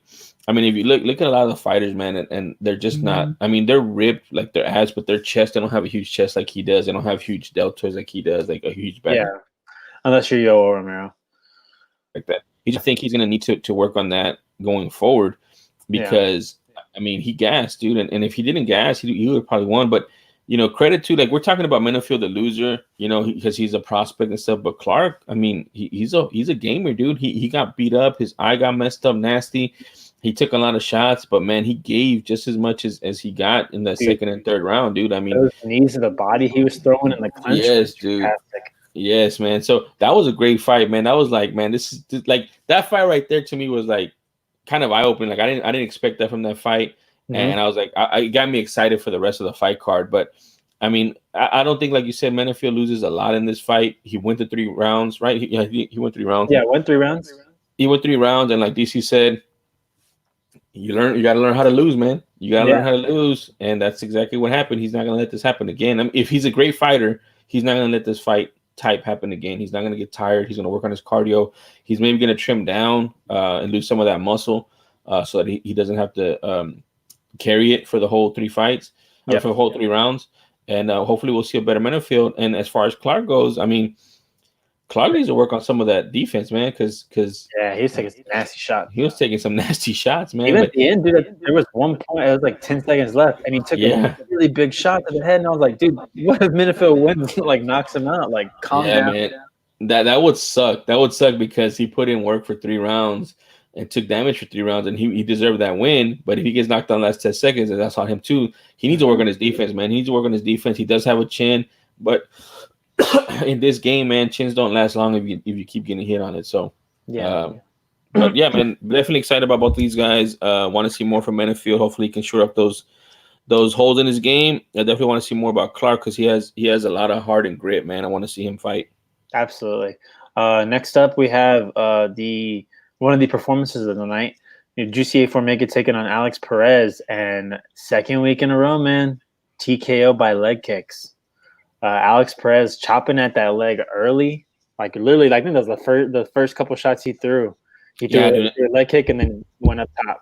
Leg kick top. Nasty, dude. They were nasty. They were like. I mean, there's some leg kicks that are like jabs where you're just like testing the distance and seeing if they're fast enough to move. But these were chopping leg kicks. They were to the lower calf, which is a new. It's not a new technique, but it's a new technique that's being used more often. Like this technique has been around for a long time, but it's being used a lot more now because it has devastating results, especially if people do not know how to check kicks. Because if you don't know how to check kicks and you just lift your leg, you're still getting hit in the same place, which is right under the kneecap, and it's a calf. It's right on your calf. So if you don't know how to check them, you're still lifting your leg and you're still getting hit in the same place. And that's what happened with Formiga. Formiga wasn't checking him right. He was getting hit, first of all, regular leg, like with his leg planted, all his weight on it. And it messed him up, dude. It messed him up. Like you said, second week in a row, leg kick TKO. Leg kick TKOs are probably, in my opinion, some of the best TKOs out there because it's just so excruciating. And like you can tell the person wants to fight, but they don't want to fight at the same time. Their body's telling them, I can't take this kick anymore. I can't stand you up. You know, it's just crazy. It's like, I don't know. It's just so weird because the rest of their bodies is ready for a fight except their one leg, you know, or except their 2 legs. You know what I mean? It's crazy. Yeah, and with this one, with Formiga, he went down once, but the ref didn't call it. So Alex Perez did the right thing. Basically, the ref like stand him up. He stand him up, and the one that was the TKO, it just swiped him. It swiped Formiga's leg, and that's how you knew that leg was gone. That leg was gone, dude. That dude's probably still limping right now. Because he barely touched him with I think his toes just like scraped against the leg, and he just couldn't do it anymore. Can you imagine the pain that has to go through your leg, dude, for that to happen? If it's just a swipe and you're like, nope, like your body like shuts down. It's like, nope. Yeah, man, it's crazy. Great win from Alex Perez, man. He really. I think he was 9 and Formiga was 4. So I haven't checked the rankings today, but I'm pretty sure he's up high on those ranks now. He looked sharp, man. He looked sharp. He looked fast. He looked ready. So that was a good fight for him, man. Yeah, I think he really made a big case for himself after the Figueiredo and Benavidez fight to be next in line. I think he made a pretty big case. Let me see. I'm gonna go to you. I just wanted to see if he went up in ranking real quick. All right, so while you're checking that, I'll just introduce the next fight. Yep, go ahead. The next fight was the preliminary card, middleweight Charles Byrd against Maki Pitolo. Yep. And it was a TKO KO in round number 2. I'm trying to remember this fight, man. I don't remember it. Oh, this is a good one. This is the one. So Maki comes out. He doesn't look as sharp. I think he takes a couple nasty shots, but then in the second round, he rocks him. I think towards the end of the first round, he was able to take him down and was able to get on top of him, hold him down to the end. He went for a choke. He went for a rear naked choke, didn't get it, but he finished on top. It was the second round where he started coming forward. Patoli started coming forward. Bird looked like he didn't know what to do, and he got rocked, and he got that nasty trip takedown. Do you remember that? He tripped him. He tripped him down, and that's when Bird just kind of went in the fetal position, started like covering up, and Patolo just let him have it. So he got the TKO. I think his last fight, he lost his last fight, Patolo, but that was in Brazil. And he said that he didn't realize how the nerves were going to affect him because there were 60,000 people in that stadium. Yeah, in that stadium. And in Brazil, they don't miss prelims. Yeah, and that was also at welterweight. Yeah, so he said this one with the 185, it felt much because I think he said Daniel Cormier said that Patolo told him he walks around at 215. Oh yeah, so, dude, to go to 170, man, from 215, that's ridiculous, dude. So Patolo said that this might be his new home. Yeah, dude, that's a 45-pound weight cut, dude. Dude, it's crazy. Like, yeah, when Daniel Cormier said, he was like, I don't know how he does it. Yeah, dude. But yeah, so big win for Patolo. First fight at middleweight. So we'll see what he does in his next fight. But another contender series guy. And you know how I feel about those contender series guys. I'm always cheering for them. Dude, the contender series. We didn't know, man. We were in the best of times watching those contender series fights last year, man. Because who knows when we're gonna see them again. I know. All right, the next fight, I would argue, is probably the most emotional fight of the night. Yes. Before we get to that, Perez he's tied for fourth now with Pantoja, Alexander Pantoja. So it's Figueiredo, Benavidez, Brandon Moreno at 3, Pantoja and Alex Perez at 4, and then Juicy went to 6. Big win, man. Big win. That's awesome, man. I definitely want to see more of him, man. I mean, I'd love to see him and Moreno. I think they fought before, haven't they? I don't know. They might have. But yeah, I'm ready to see him fight. But yeah, Pantoja, Brian Kelleher, Stamen and Kelleher. Stamen for coming up from the 135, going up to 145, fighting Brian Kelleher, and just a week ago, right? A week ago, Stamen's brother, 18 years old, passed away in his sleep. Stamen, I guess I'm pretty sure they offered, if you don't want to fight, you don't have to. But he said that he needed to. His brother would have wanted him to fight, so he fought, and it looked fantastic. Looked absolutely great. He got all 3 judges gave him 30-27s. I would probably agree. The third round was a little closer than the first 2, but definitely he looked fantastic. Kelleher just didn't know what to do. He was throwing the power. He was throwing with power. He was throwing with speed, and Kelleher was just getting outmatched the entire fight. And then that beautiful moment at the end. Not beautiful, but just emotional moment at the end where he just kind of let everything go. It's kind of choking me up right now. Like it was. Yeah. Well, dude, you weren't the only one. I mean, Joe Rogan, when he was interviewing him, dude, he was getting choked up about it too, man. And but you're right, man. I mean, in this fight, I just felt that Stamen was one step ahead. He was just a little bit faster, a little bit stronger, a little bit more power, and Kelleher was just on his back foot the whole time, and he just was playing behind the 8 ball, and he couldn't catch up, to the speed and to the power and to the and it was just, I mean, he just had really good footwork, really good movement, and I mean, I thought he won all around. 30-27 was a good fight, even though the last round, like you said, he started slowing down a bit. Kelleher was catching a little bit more, kind of gaining some confidence and momentum, but it was too little, too late, man. So good, big win for him, man. Yeah. Let me just bring up what he said in the interview, because Rogan asked him. He told him, you look He's like, this is probably your best fight. It's probably the best you've looked. And I think he said it's probably because you look. And he's like, you even look pretty big here today, at 145. Will you consider, making this your permanent home? And unfortunately, Stamen said that 135 is his home. He says that he feels more comfortable there because he's bigger than the guys down at 135, and he says he's a little stockier, he's a little shorter here for 145. But this comes down to that thing where even though he's smaller at 145, that I think that speed advantage really helped him in this fight. and he's going to carry that with him into the division. Why not try it? You had your best fight here.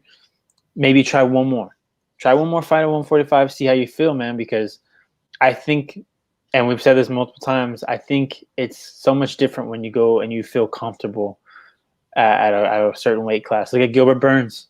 Yeah. Gilbert Burns, he says he doesn't have to cut weight, and he goes in there much more free. He can focus so much. You can focus so much more on the fight, and not have to focus on making weight. And Yeah, I should try it. I think even to this day, a lot of fighters are not analyzing and undervaluing how much energy it takes out of them to cut weight, and how much it takes out of them as a fighter, as in their body to cut weight. Like, I mean, so many of them, even, I mean, you look at the higher weights, which is a bigger from 185 to 205, that's 20 pounds. You look at Thiago Santos and Anthony Smith, and even before them, it was who was the one before them? I mean, there's been so many people go from 185 to 205, and they say the same thing. Like, it helps them out tremendously. Now on Stamen, you're looking at 10 pounds, but 10 pounds at that weight is a big difference too. And but you're right, dude. He looked big. I didn't think he looked like the smaller man compared to Kelleher. So I definitely, I agree.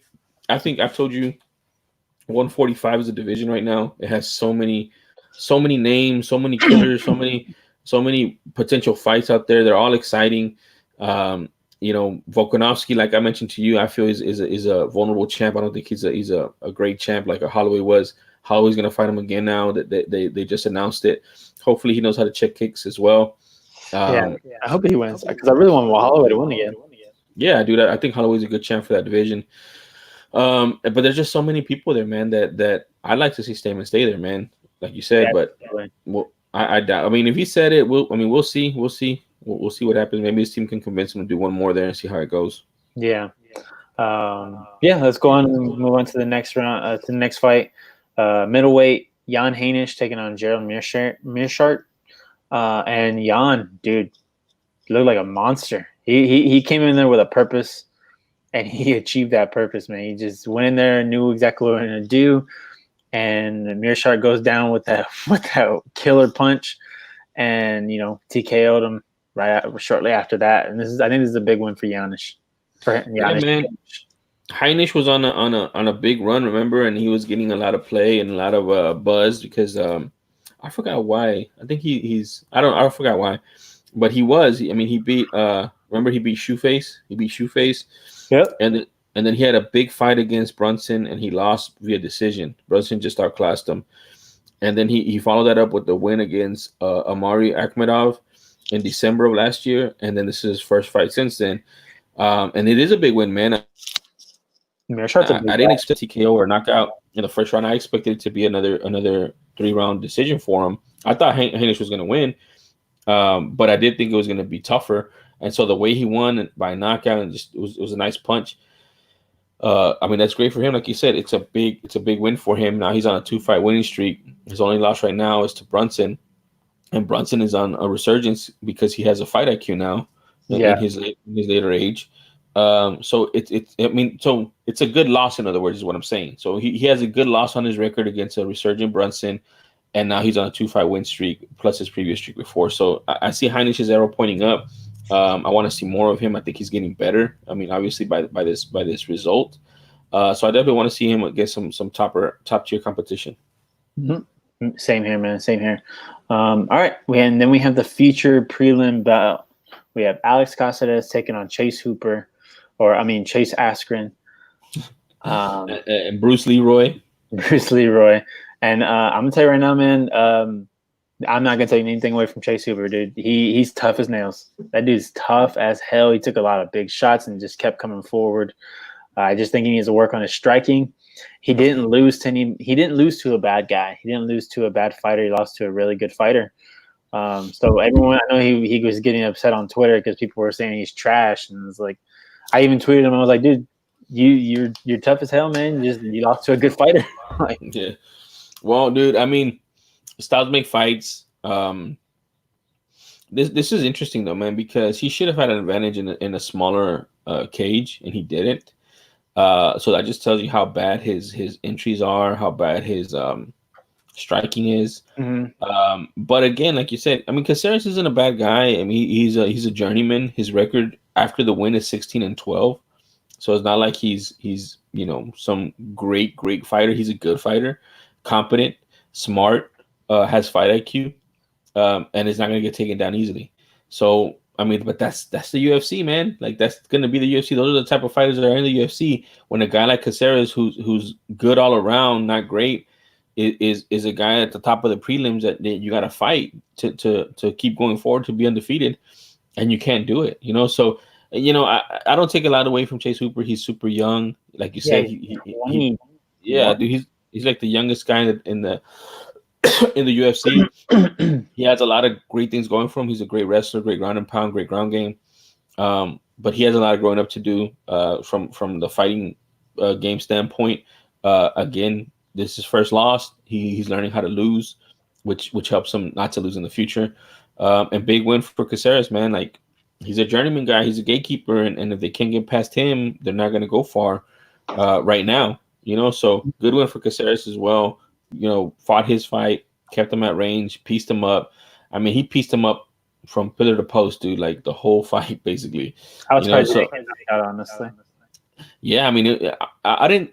Caceres doesn't have a lot of power, but he does have accumulation of punches. He's very very busy. He throws a lot of punches, a lot of kicks.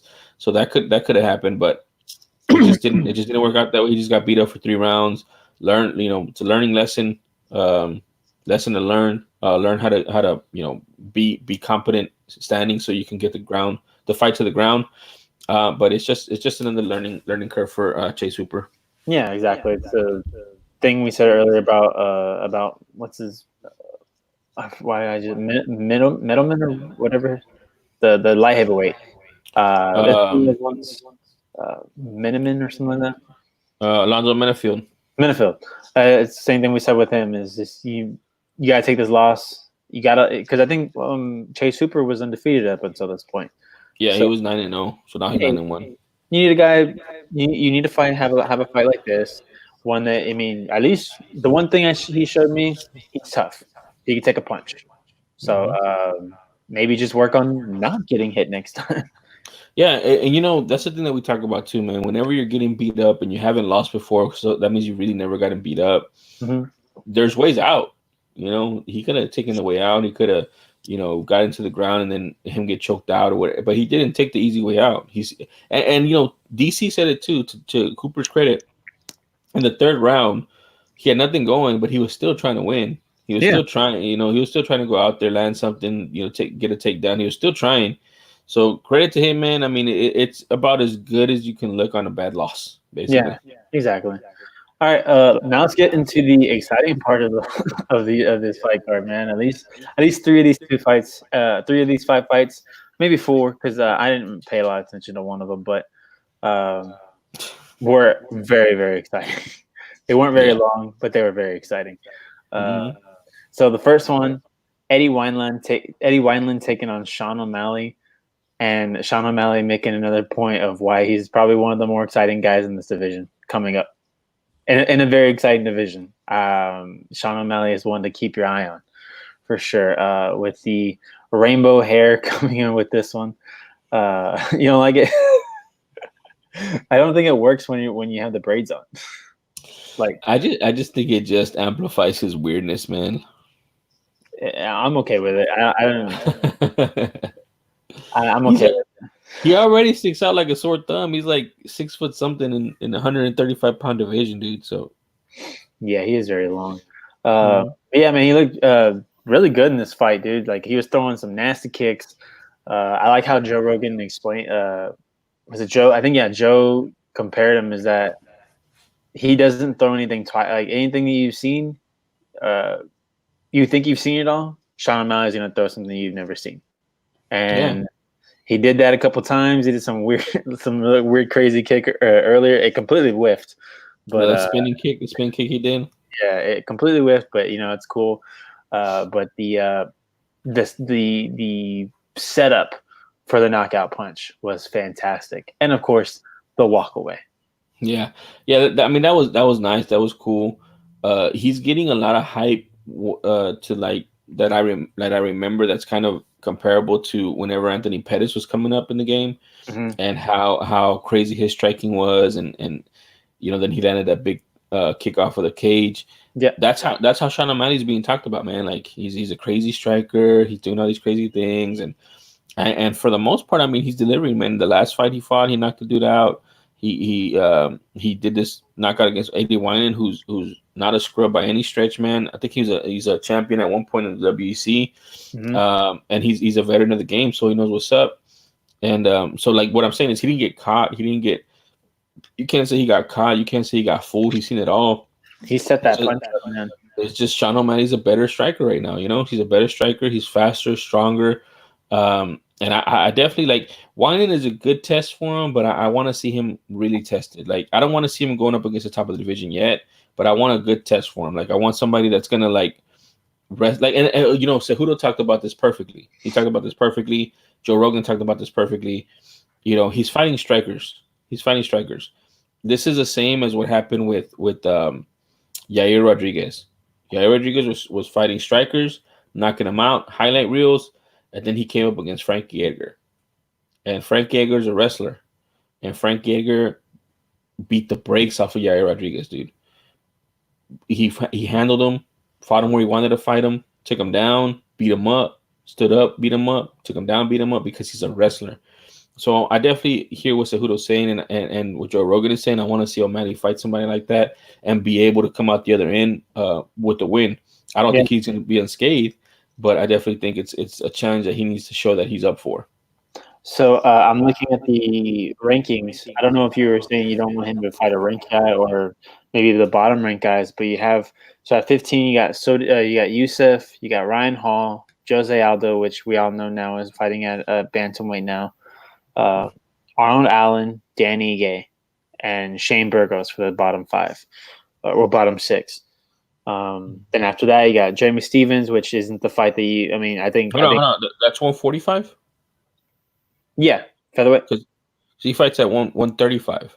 Oh, was he fighting at 135? Oh, damn, okay. My bad. This was at Ben. Oh yeah, I'm sorry. You're right. You're completely right. All right, so sorry. Let's go back. So he's at 15 now.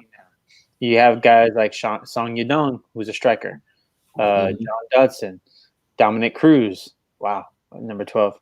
Rob Font. Then you have Stamen. Is at number 10 now. As at number 10. Mm-hmm. Yeah, Jimmy Rivera, Rafael Sansao, which is a striker, Pedro Munoz, Jose Aldo, Garbrandt, Sanhagen, Jan, Sterling, Rice. So any wrestlers here that you want to see him go up against? None of those guys are wrestlers. None of those guys are the only wrestlers, man. I mean, you go. Cruz is not a wrestler. I wouldn't want him to fight Cruz. I think Cruz. Font is not a. Font is not a wrestler. There's really no wrestlers up there, man. Yeah, that's what I'm saying. Like, he might not have to now that Cejudo's out of the division. He might not even have to fight a wrestler to get to that title until one of those guys that's unranked starts to come up and starts wrestling these guys. I mean, that sets up Cejudo perfectly, man. I mean, let O'Malley in the next year fight 2 more times and get to the number one contender, and then Cejudo comes out of retirement and gets an easy dub against a guy that hasn't wrestled anybody in MMA. Yeah, makes sense. All right, let's go on to the next fight.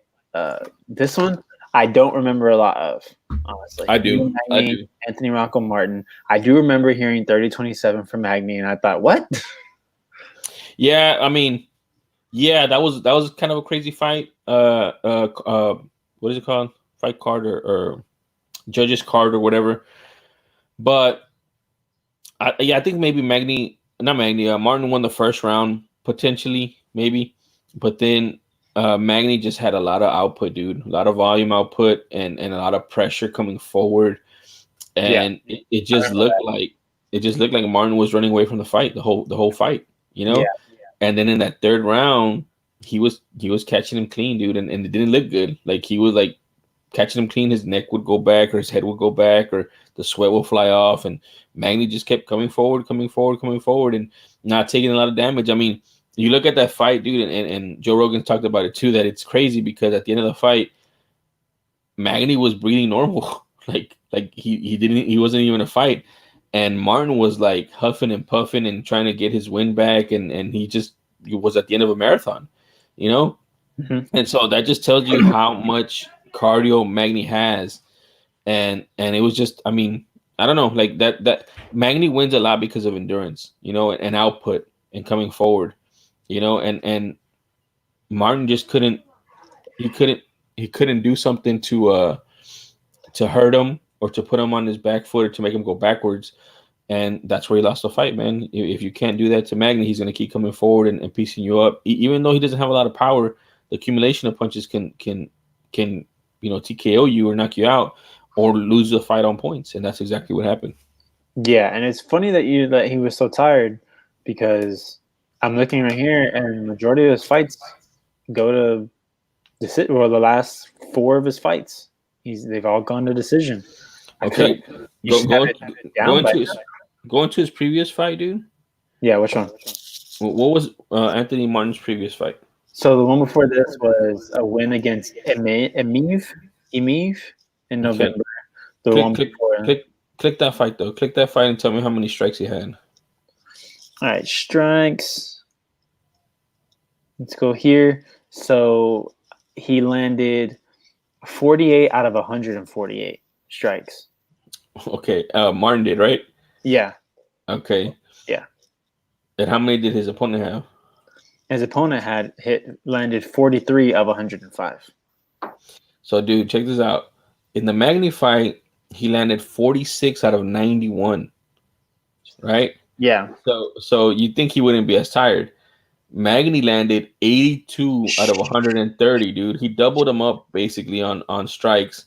And it's just he just kept putting pressure and going backwards, and it made him tired, dude. Like he wasn't able to fight his fight. Yeah. Yes. Yeah. I don't know what to think about this. I don't know if it means anything for the division. Magny, maybe he can get one of those up and comer fight or lower tier guys at welterweight. There's a lot of wrestlers at welterweight. That's the thing. So I'd be interested to see how Neil fights against one of those wrestlers. There's a lot of wrestlers. This thing about the welterweight division, it's very wrestler heavy. All those wrestlers that we want to see in the bantamweight division, they're all at 170. They're all at 170. That's true, man. I don't know, man. Magny, he's been around a while. He was, I think, on the Ultimate Fighter. I just want to see him fight, but I don't think he's cut out for the top of the division unless he switches something up and gets a little bit better on his defense. But we'll see. I mean, the only way we'll know is to see him fight. Yeah, for sure. All right, next up, got 3 more fights to go. Man, it's like I don't even want to talk about these two before we talk about the main event, because the main event wasn't as exciting. Well, let's talk about the main event, and then we'll talk about the other ones. The main event, man, because these 2 fights, they have very big repercussions for the bantamweight division. Absolutely. So let's talk about Amanda Nunes versus Felicia Spencer. She's the GOAT. There's nothing else to say. I think she's the GOAT. I think Max Kellerman actually said it the best, is that she's probably the greatest women's fighter of all time, but she's not going to be talked about in the same vein because everyone that she's beating, you don't know if she was gone, someone would be, top tier of these divisions, but because she's there, she's like a power vacuum. And the same way that people say that Conor is, he was just kind of a power vacuum. Dana said that. Dana's dumb. But she's basically a power vacuum. She's a vacuum. She sucks all the air out the room because she's that damn good.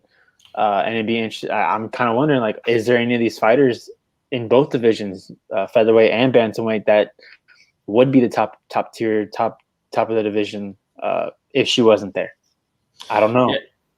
I mean, I would compare. It's funny because it's exactly what it is. I compare her exactly to George St. Pierre and Anderson Silva during their run, because in their time at 170 pounds for GSP, 185 for Anderson Silva, there was fighters, but they weren't well-rounded. They weren't great at one thing. They were just good fighters. And GSP was great at wrestling and chain wrestling, and he had a karate background, so he was great at striking. So he was Mm. able to knock all those guys down. Anderson Silva, on the other hand, was great Top. at Muay Thai. He had great Brazilian Jiu-Jitsu, so you couldn't take him down.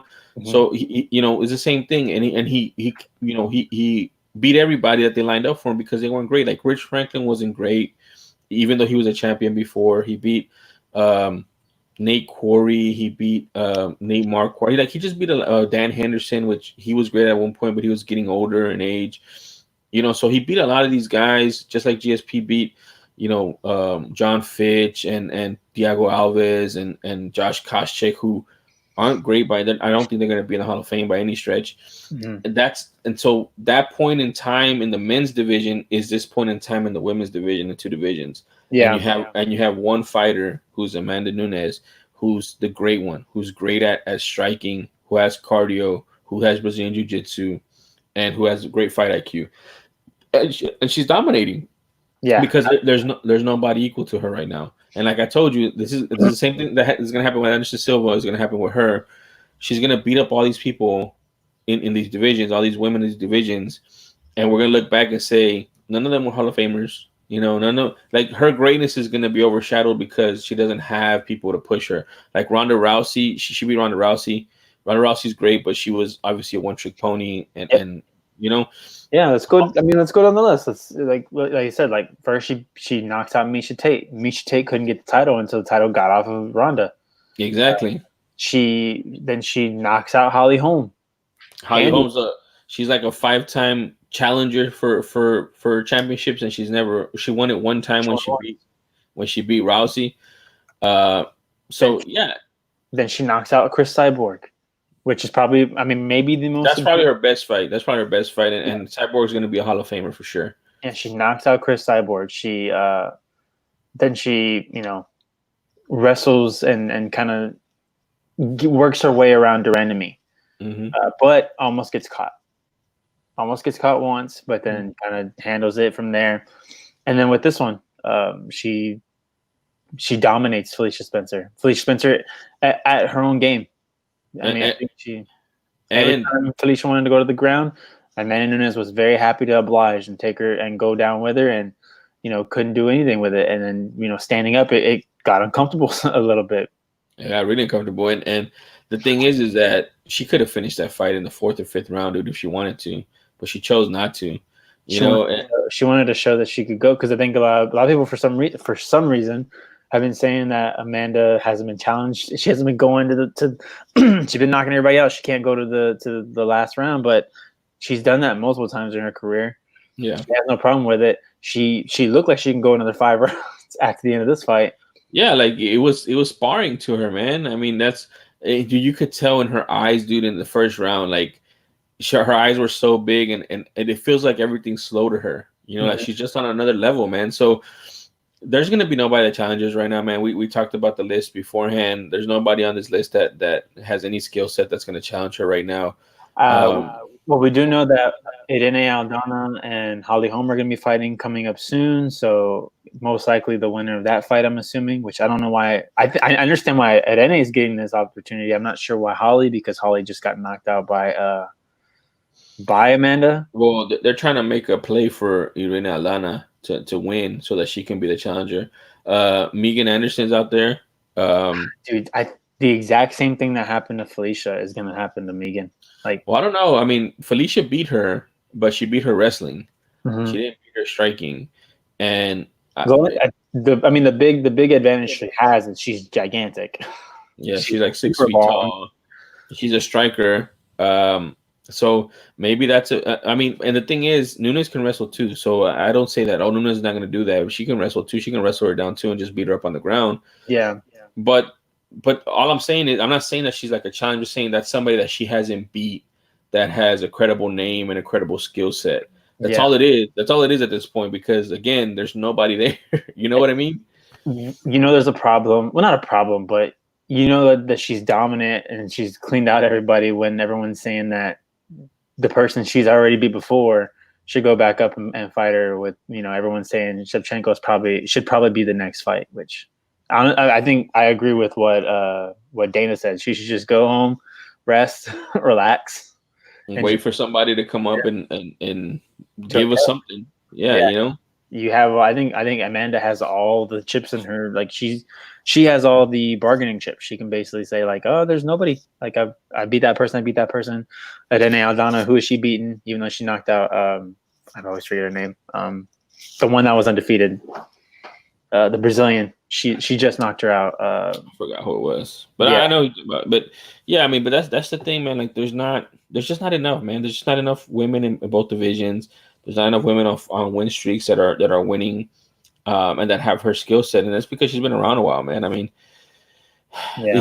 it's just I'm telling you, dude, it's gonna suck because in the future they're gonna be like, well, who did she beat? Like, her biggest wins are Cyborg, who's a Hall of Famer, Ronda Rousey, who's a Hall of Famer, but she's a Hall of Famer for a different reason than Cyborg. She's a pioneer. And she's a pioneer. Hall of Fame. That's why she can be the Hall of Fame is because she Yeah. pioneered the. She's the very first woman champion of UFC. Yeah. And then after that, her best win is maybe a Holly Holm or even maybe Felicia Spencer. In hindsight, is gonna look like a great win because Felicia Spencer's good, dude. Like, if Nunes isn't there, Spencer's probably the champion, dude, because she's really good. She's game. She has a chin. She's a fighter. She has some striking, but obviously not as great as Nunes. And then she has a great ground game. So I think in hindsight, that's probably going to be a better win for Nunes than it is at this point right now. Yep. All right, so let's talk about these last two fights, man, and we can kind of just lump them together because they all kind of go together. All four of these guys are at the top of the division. Maybe not Rafael Sansao now from where he was before, but I'll start with Aljamain Sterling and Corey Sandhagen because I was expecting so much more, and Aljamain just jumped on him. He just said nope. He backpacked him. Like, he literally jumped on his back, got on his back. Corey Sandhagen allowed it to happen. It's a problem when the guy's just on your back and you're just standing and you don't look like you know what to do. Dude, Corey Sandhagen looked like Aljamain Sterling 3 years ago, man. And that's like, this is a big fight. This is a contender fight. He knew who and what I'm saying is Aljamain Sterling when he fought Marlon Moraes. And he just it felt like the moment was too big for him. Because I can tell you right now, Aljamain Sterling is good, borderline great, but he's not that great to make Sandhagen look that bad. You know what I mean? Yeah. And so Sandhagen kind of did some of it to himself and let Sterling do that to him as well. And this is not to knock Sterling at all. Sterling, I mean, his last two fights this one against Sandhagen and the one before that against Pedro Munoz, he's looked freaking spectacular, man. His striking is on another level. He has this weird switch stance, all the different hand movement and speed. You compared him to Dominic Cruz last week. Yeah, man. It's just this weird little thing that he does, man. That's really hard for fighters to kind of catch on to. He was doing it to Sandhagen too, for a second. And Sandhagen's huge, man. He's a big dude for bantamweight, man. From a size perspective. But it was a big win for Sterling, man. Big win for Sterling. He should be the guy fighting for the championship, not Jose Aldo. Even though Jose Aldo did beat Marlon Moraes, even though it's an L on his ledger, he did beat him in my opinion. I still think Aljamain Sterling is probably the top of the division. I would love to see a fight between him and Peter Yan, or him in Triple C, or Yan in Triple C. Any of those three guys right now, they're at the top of their game, and I would love to see a little tournament between those three guys, man. All right, how about this? Ready? Keep in mind, the first ever U.S. triple threat match. Oh, that'd be dope, dude. No? That'd be dope. If it was me in a triple threat match, I'd just try to like pick something on one of the guys so we could double team one guy and then we go 1-on-1. No, you did it wrong, bro. You did it wrong. You gotta do the heel tactic in a triple threat match. You hang off on the side, you let those two guys go at it, you hang out on the side, and then you find your moment. You pick your moment, you jump in, and you get somebody. Yeah, I mean that'd be awesome, dude. It happens in some other places, dude. I'll send you some fights where where it's 2-on-2 inside the octagon at the same time. That sounds cool. I gotta see that. Yeah, I'll show you some of those. Right. But man, this is a big fight, man. I want to see Sterling more, man. It just sucks that Triple C's retiring due to contractual issues. Yeah, and you mentioned last week the reason why he wanted more money was because he's about to fight some killers.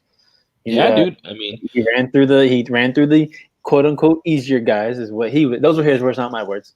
yeah. He went through Moraes. He beat Dillashaw, even though it was at flyweight. He beat Dillashaw, and he beat Dominic Cruz. And that was like him saying, "All right, I knocked out the old guard. I beat the old guard. Now it's Now time the to new fight guys. the new guard. So I'm gonna get a little bit more money because these guys are younger, hungrier, and all that stuff." So yeah, and you see Sterling and Sterling multiple times he talked about the championship. Say he's ready for Aldo or Jan. He doesn't care. So he put on there too on his Twitter. Somebody asked him, "Who's your next fight?" He said, "Championship or bust, nothing less." So he's only fighting for the championship next, which he's very entitled to. He's come back from that knockout, that ugly knockout to Marlon Moraes, and he's basically reinvented himself as his top fighter. Another thing, real quick too, that I like about Cejudo, real quick, in the podcast with Joe Rogan, he talked about, and it's maybe it's because he's retired, I don't know, but it's refreshing that he said that he was getting his ass whooped in the first round of the Moraes fight, is what he said. He goes, I was getting my ass whooped in the first round of the Moraes fight. He's like, but as a champion, in this mindset, you have to, I think he talked about two things that you have to have. You have to have heart and ability. And he said, both my heart and my ability were able to overcome that and adapt and then turn it around and beat Moraes. Mm-hmm. And that's refreshing. Nobody likes to say that, man. Like, they always say, oh, I was winning, not I was getting my ass whooped. They say, oh, well, he was doing some good things, but he said I was getting my ass whooped. So I just thought it was refreshing from Triple C to hear that side of him. And again, man, I think we're missing some great fights because he's not going to be in the division, or he's not going to. I mean, he's retired. Fucking Dana. All right. I think, to me, the performance of the night. There's 4 performances of the night on this one, but I think my one goes to this one. Cody Garbrandt. Your boy. I had to give him props, man, because I was expecting the last time we saw Cody Garbrandt, chin all out, walking forward when he shouldn't be walking forward. This was a much more calculated Cody Garbrandt, taking his time, not rushing in, not just swinging wildly, like wild haymakers all over the place, but really being more calculated, working, using a Sunsal's movements against him, I think. And then, dude, that knockout, 1 second left in the round. Beautiful. Dude. He even did the thing that you do when you're playing around with someone, where you do that little duck. Yeah. I do that when I play around with people, like that little duck. And then boom, the punch. Even though Sean O'Malley's is great, dude, this one, insane. Love it. If this is the Cody Garbrandt we're getting more often, I'm excited. So I want to propose here on Armbars and Suplexes that we just like they've indoctrinated and put out Skinny Harden. This is smart Cody. This is championship Cody, because knockout TJ Dillashaw. Was it Dominic Cruz? Yeah, this is the Dominic Cruz. Cody Garbrandt. This is what he's capable of every night out there. He's capable of doing this to anybody. It was refreshing to see because this is a guy who has all the tools, man. He has wrestling, he has fast hands, he has power, he has knowledge. And maybe, I don't know, maybe it was the fighter that took it out of him, the opponent. Mm-hmm. Because Asun Sao, and the thing is, man, like, listening to him talk, I was like, yes, this is how a fighter's supposed to be. He said Asun Sao is a very defensive fighter. He it's hard to look good against him because he doesn't mess up, and he's very risk averse. He's not going to give you anything. You have to create those opportunities. You have to understand what you're seeing. You have to, and he said that's what he said. He said about Asun Sao, which is high praise for Asun Sao, and it's very well earned from Asun Sao. Asun Sao has never been knocked out like this, dude. Never been knocked out like this. He makes people look bad. He's like the ultimate gatekeeper to a title shot. Like, he's always at number 2, number 3, number 4. He's always up there because the lower guys can't beat him. They can't get past his defensive skills. And so Cody said, earlier in the fight, and I went back and I watched it, and he was right. He was biting on my dips. That's what he said. That's how he said it. And what that means is when he was dipping, going for like a leg or pretending or doing, his eyes would go down and his punches would go down a level. And so he said he was biting on my dip. So I dipped. I knew he was going to bite on it. And if you look when he got knocked out, Asuncao was looking down. He was throwing low, like he was trying to hit him while he was dipped. Yeah. But Cody's too fast. He has fast hands. He's too smart. And that was a risk doing it at the end of the round because he was wide open too. If you saw him when he threw that punch, he was wide open for a counter, but there was no time for a counter because it was at the end of the round. Mm-hmm. And he landed it perfectly. He landed it perfectly, knocked him out cold. That hasn't been done to a Sunsao. So big. That's a like. And the thing is too, like Sean O'Malley's trying to say that his knockout was better. It was more flashy, whatever. Dude, the level that these two guys are at, and for one of them to get a knockout like that, that's above and beyond like anything you can do. You fought Wineland, who at this point in his career is a journeyman, and you knocked him out. Okay, good. This is the top of the division. This is they play for keeps up here. You know what I'm saying? Like it's not like it's trying to get to a championship. It's trying to get to the top of the division. And I hope, one of the reasons too, because it was the opponent he fought, he didn't have animosity towards him. There wasn't a lot of jabbing going back and forth, and he was able to keep his cool in the fight. Is he going to be able to do that in the future? Because in the future there's going to be more media, there's going to be more shit talking. Is he going to be able to keep his cool? Because this is the fighter that needs to fight to win. This type of Cody Garbrandt, not the one that, like you said, has his chin up, is trying to show that he has the biggest balls in the division and just go hook for hook with everybody. Yeah, and it doesn't work that way, man. It doesn't work that way. Not at that level. This Cody can probably beat almost anybody in that division, man, because he's fast. He's been and again, credit to him. He said, "Dude, I was 25, 11-0 as a champion, undefeated." Like it got to my head. Basically, is what he's saying. Yeah. It got to his head. So I'm hoping that all these losses, the time off, like DC said that he took time off. His brain had time to heal, so he could take a punch because he did take some punches from Sunsao. Mm-hmm. It's not like he came out unscathed. He did take some punches. Yeah. But he was able to take them versus when he gets knocked out previously. So I'm hoping that this is the Cody that we see. I don't necessarily like him before when he was cocky and the shit talker and this, but I like his game inside the octagon, man. I'm telling you, I like it because I like Dominic Cruz.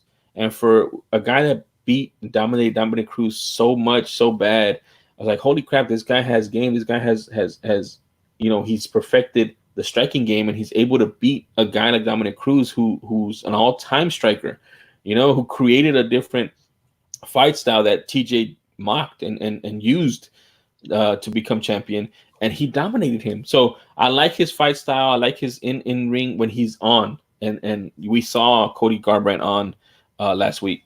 Yep. I don't think I've ever done this for a fighter, but that's what that was. It was perfect. It was beautiful. Like you said before, it was a great fight before that knockout. It was going to be, if that fight would have went all the way, it probably would have been fight of the night. Mm-hmm. But Garbrandt with that nasty KO shows that maybe he's after Sterling. Maybe he deserves a fight against a Sanhagen or something like that. I'm looking at the things here. He needs to fight winners, people that are on winning streaks, not Sanhagen that just lost. Well, I mean, technically Moraes won, so I guess he can fight Moraes. He can fight Moraes. Now that would be a fight, dude. I would love to see that fight right there. That's a main event right there. That is a main event. I would pay to see that fight because both of these guys are good strikers. They have power. Both of them are fast. I would love to see if Cody can handle some leg kicks from Moraes. It'd be a great fight, dude. All right. Well, before we head out, I was gonna say I still don't like his tattoos. I tell my brother that he's always wearing a turtleneck because he has that. But I mean, keep delivering like this. I'll deal with the tattoos every day. If he delivers like this every time he fights, I'll deal with the tattoos. But all right, guys, that's the end. Do you want to give a prediction for Cavillo and I? No, I mean, I think this is Cavillo's first time going into flyweight. That's the thing, right? Yeah. She's usually a strawweight, so she's going into the flyweight division. Jessica, and you get the number one ranked person. You got nothing to lose and everything to gain, Cavillo. Yeah, but Jessica I is good, man. She just looks bad and she's cringy. But she's a good fighter. She looked bad against Shevchenko, which everybody does. The thing is that I only have that one and her fight against Lipsky, and she dominated Lipsky. So that's the one thing. But then I mean, you could look great. You could look great in this fight. Yeah. It's not gonna. It's gonna take like you're gonna have to like look great in like 10 straight fights for me to get that image out of my head of Shevchenko. That's my favorite knockout, even over the Askren.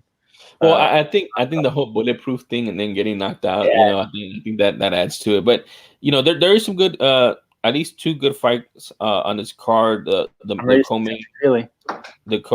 yeah, Andre Touchy-Feely, the best, arguably one of the best nicknames in the game. Andre Touchy-Feely fighting Charles Jourdain, Yeah, and then you also have Carl Roberson versus Marvin Vettori.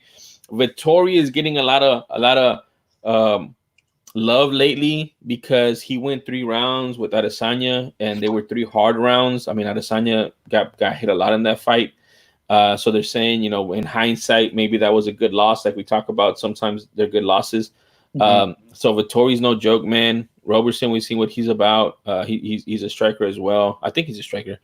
But I'm interested to see Vittori, to see if Vittori actually has something and maybe can go up in the division, since he went 3 rounds with the champ right now. yeah, So those are the two. I was interested in Svadishvili, but Ray Borg had to pull out due to family emergency. So, our thoughts and prayers, at least my thoughts and prayers, are with Ray Borg, because I know he has his son, and it probably has something to do with his son. He intimated as much. I'm not just assuming. He wrote a Twitter post or an Instagram post, and it had a picture of his son. He said, "I'll be with you soon, son." So, thoughts and prayers to Mr. Ray Borg. I would love to see him fight, but family's more important. Absolutely. All right, man. Let's go ahead and sign off. So make sure you follow me on Twitter at AlecMiller0423. You can follow Jesus over there at the Real Jesus. That's JEEZUS. And don't forget, go to the Patreon if you want to help us. If you want to help support and get us to where we're in person again, especially after all this quarantine is done, but we can get in person in the studio and be face to face. Also, we can hopefully, when all this stuff is over, we'll be starting up the watch alongs again, so that'd be fun too. That'd be dope, man. But yeah, so make sure you do that. Make sure you check us out next week. The new YouTube channel will be up next week. Have that getting started next week with the logo and everything. I like the pink logo that we have right now. I think it's a great logo. It's an eye catcher for sure. Absolutely. And then so we will see you guys next week. Y'all be good. Be safe. AMF. There we go. And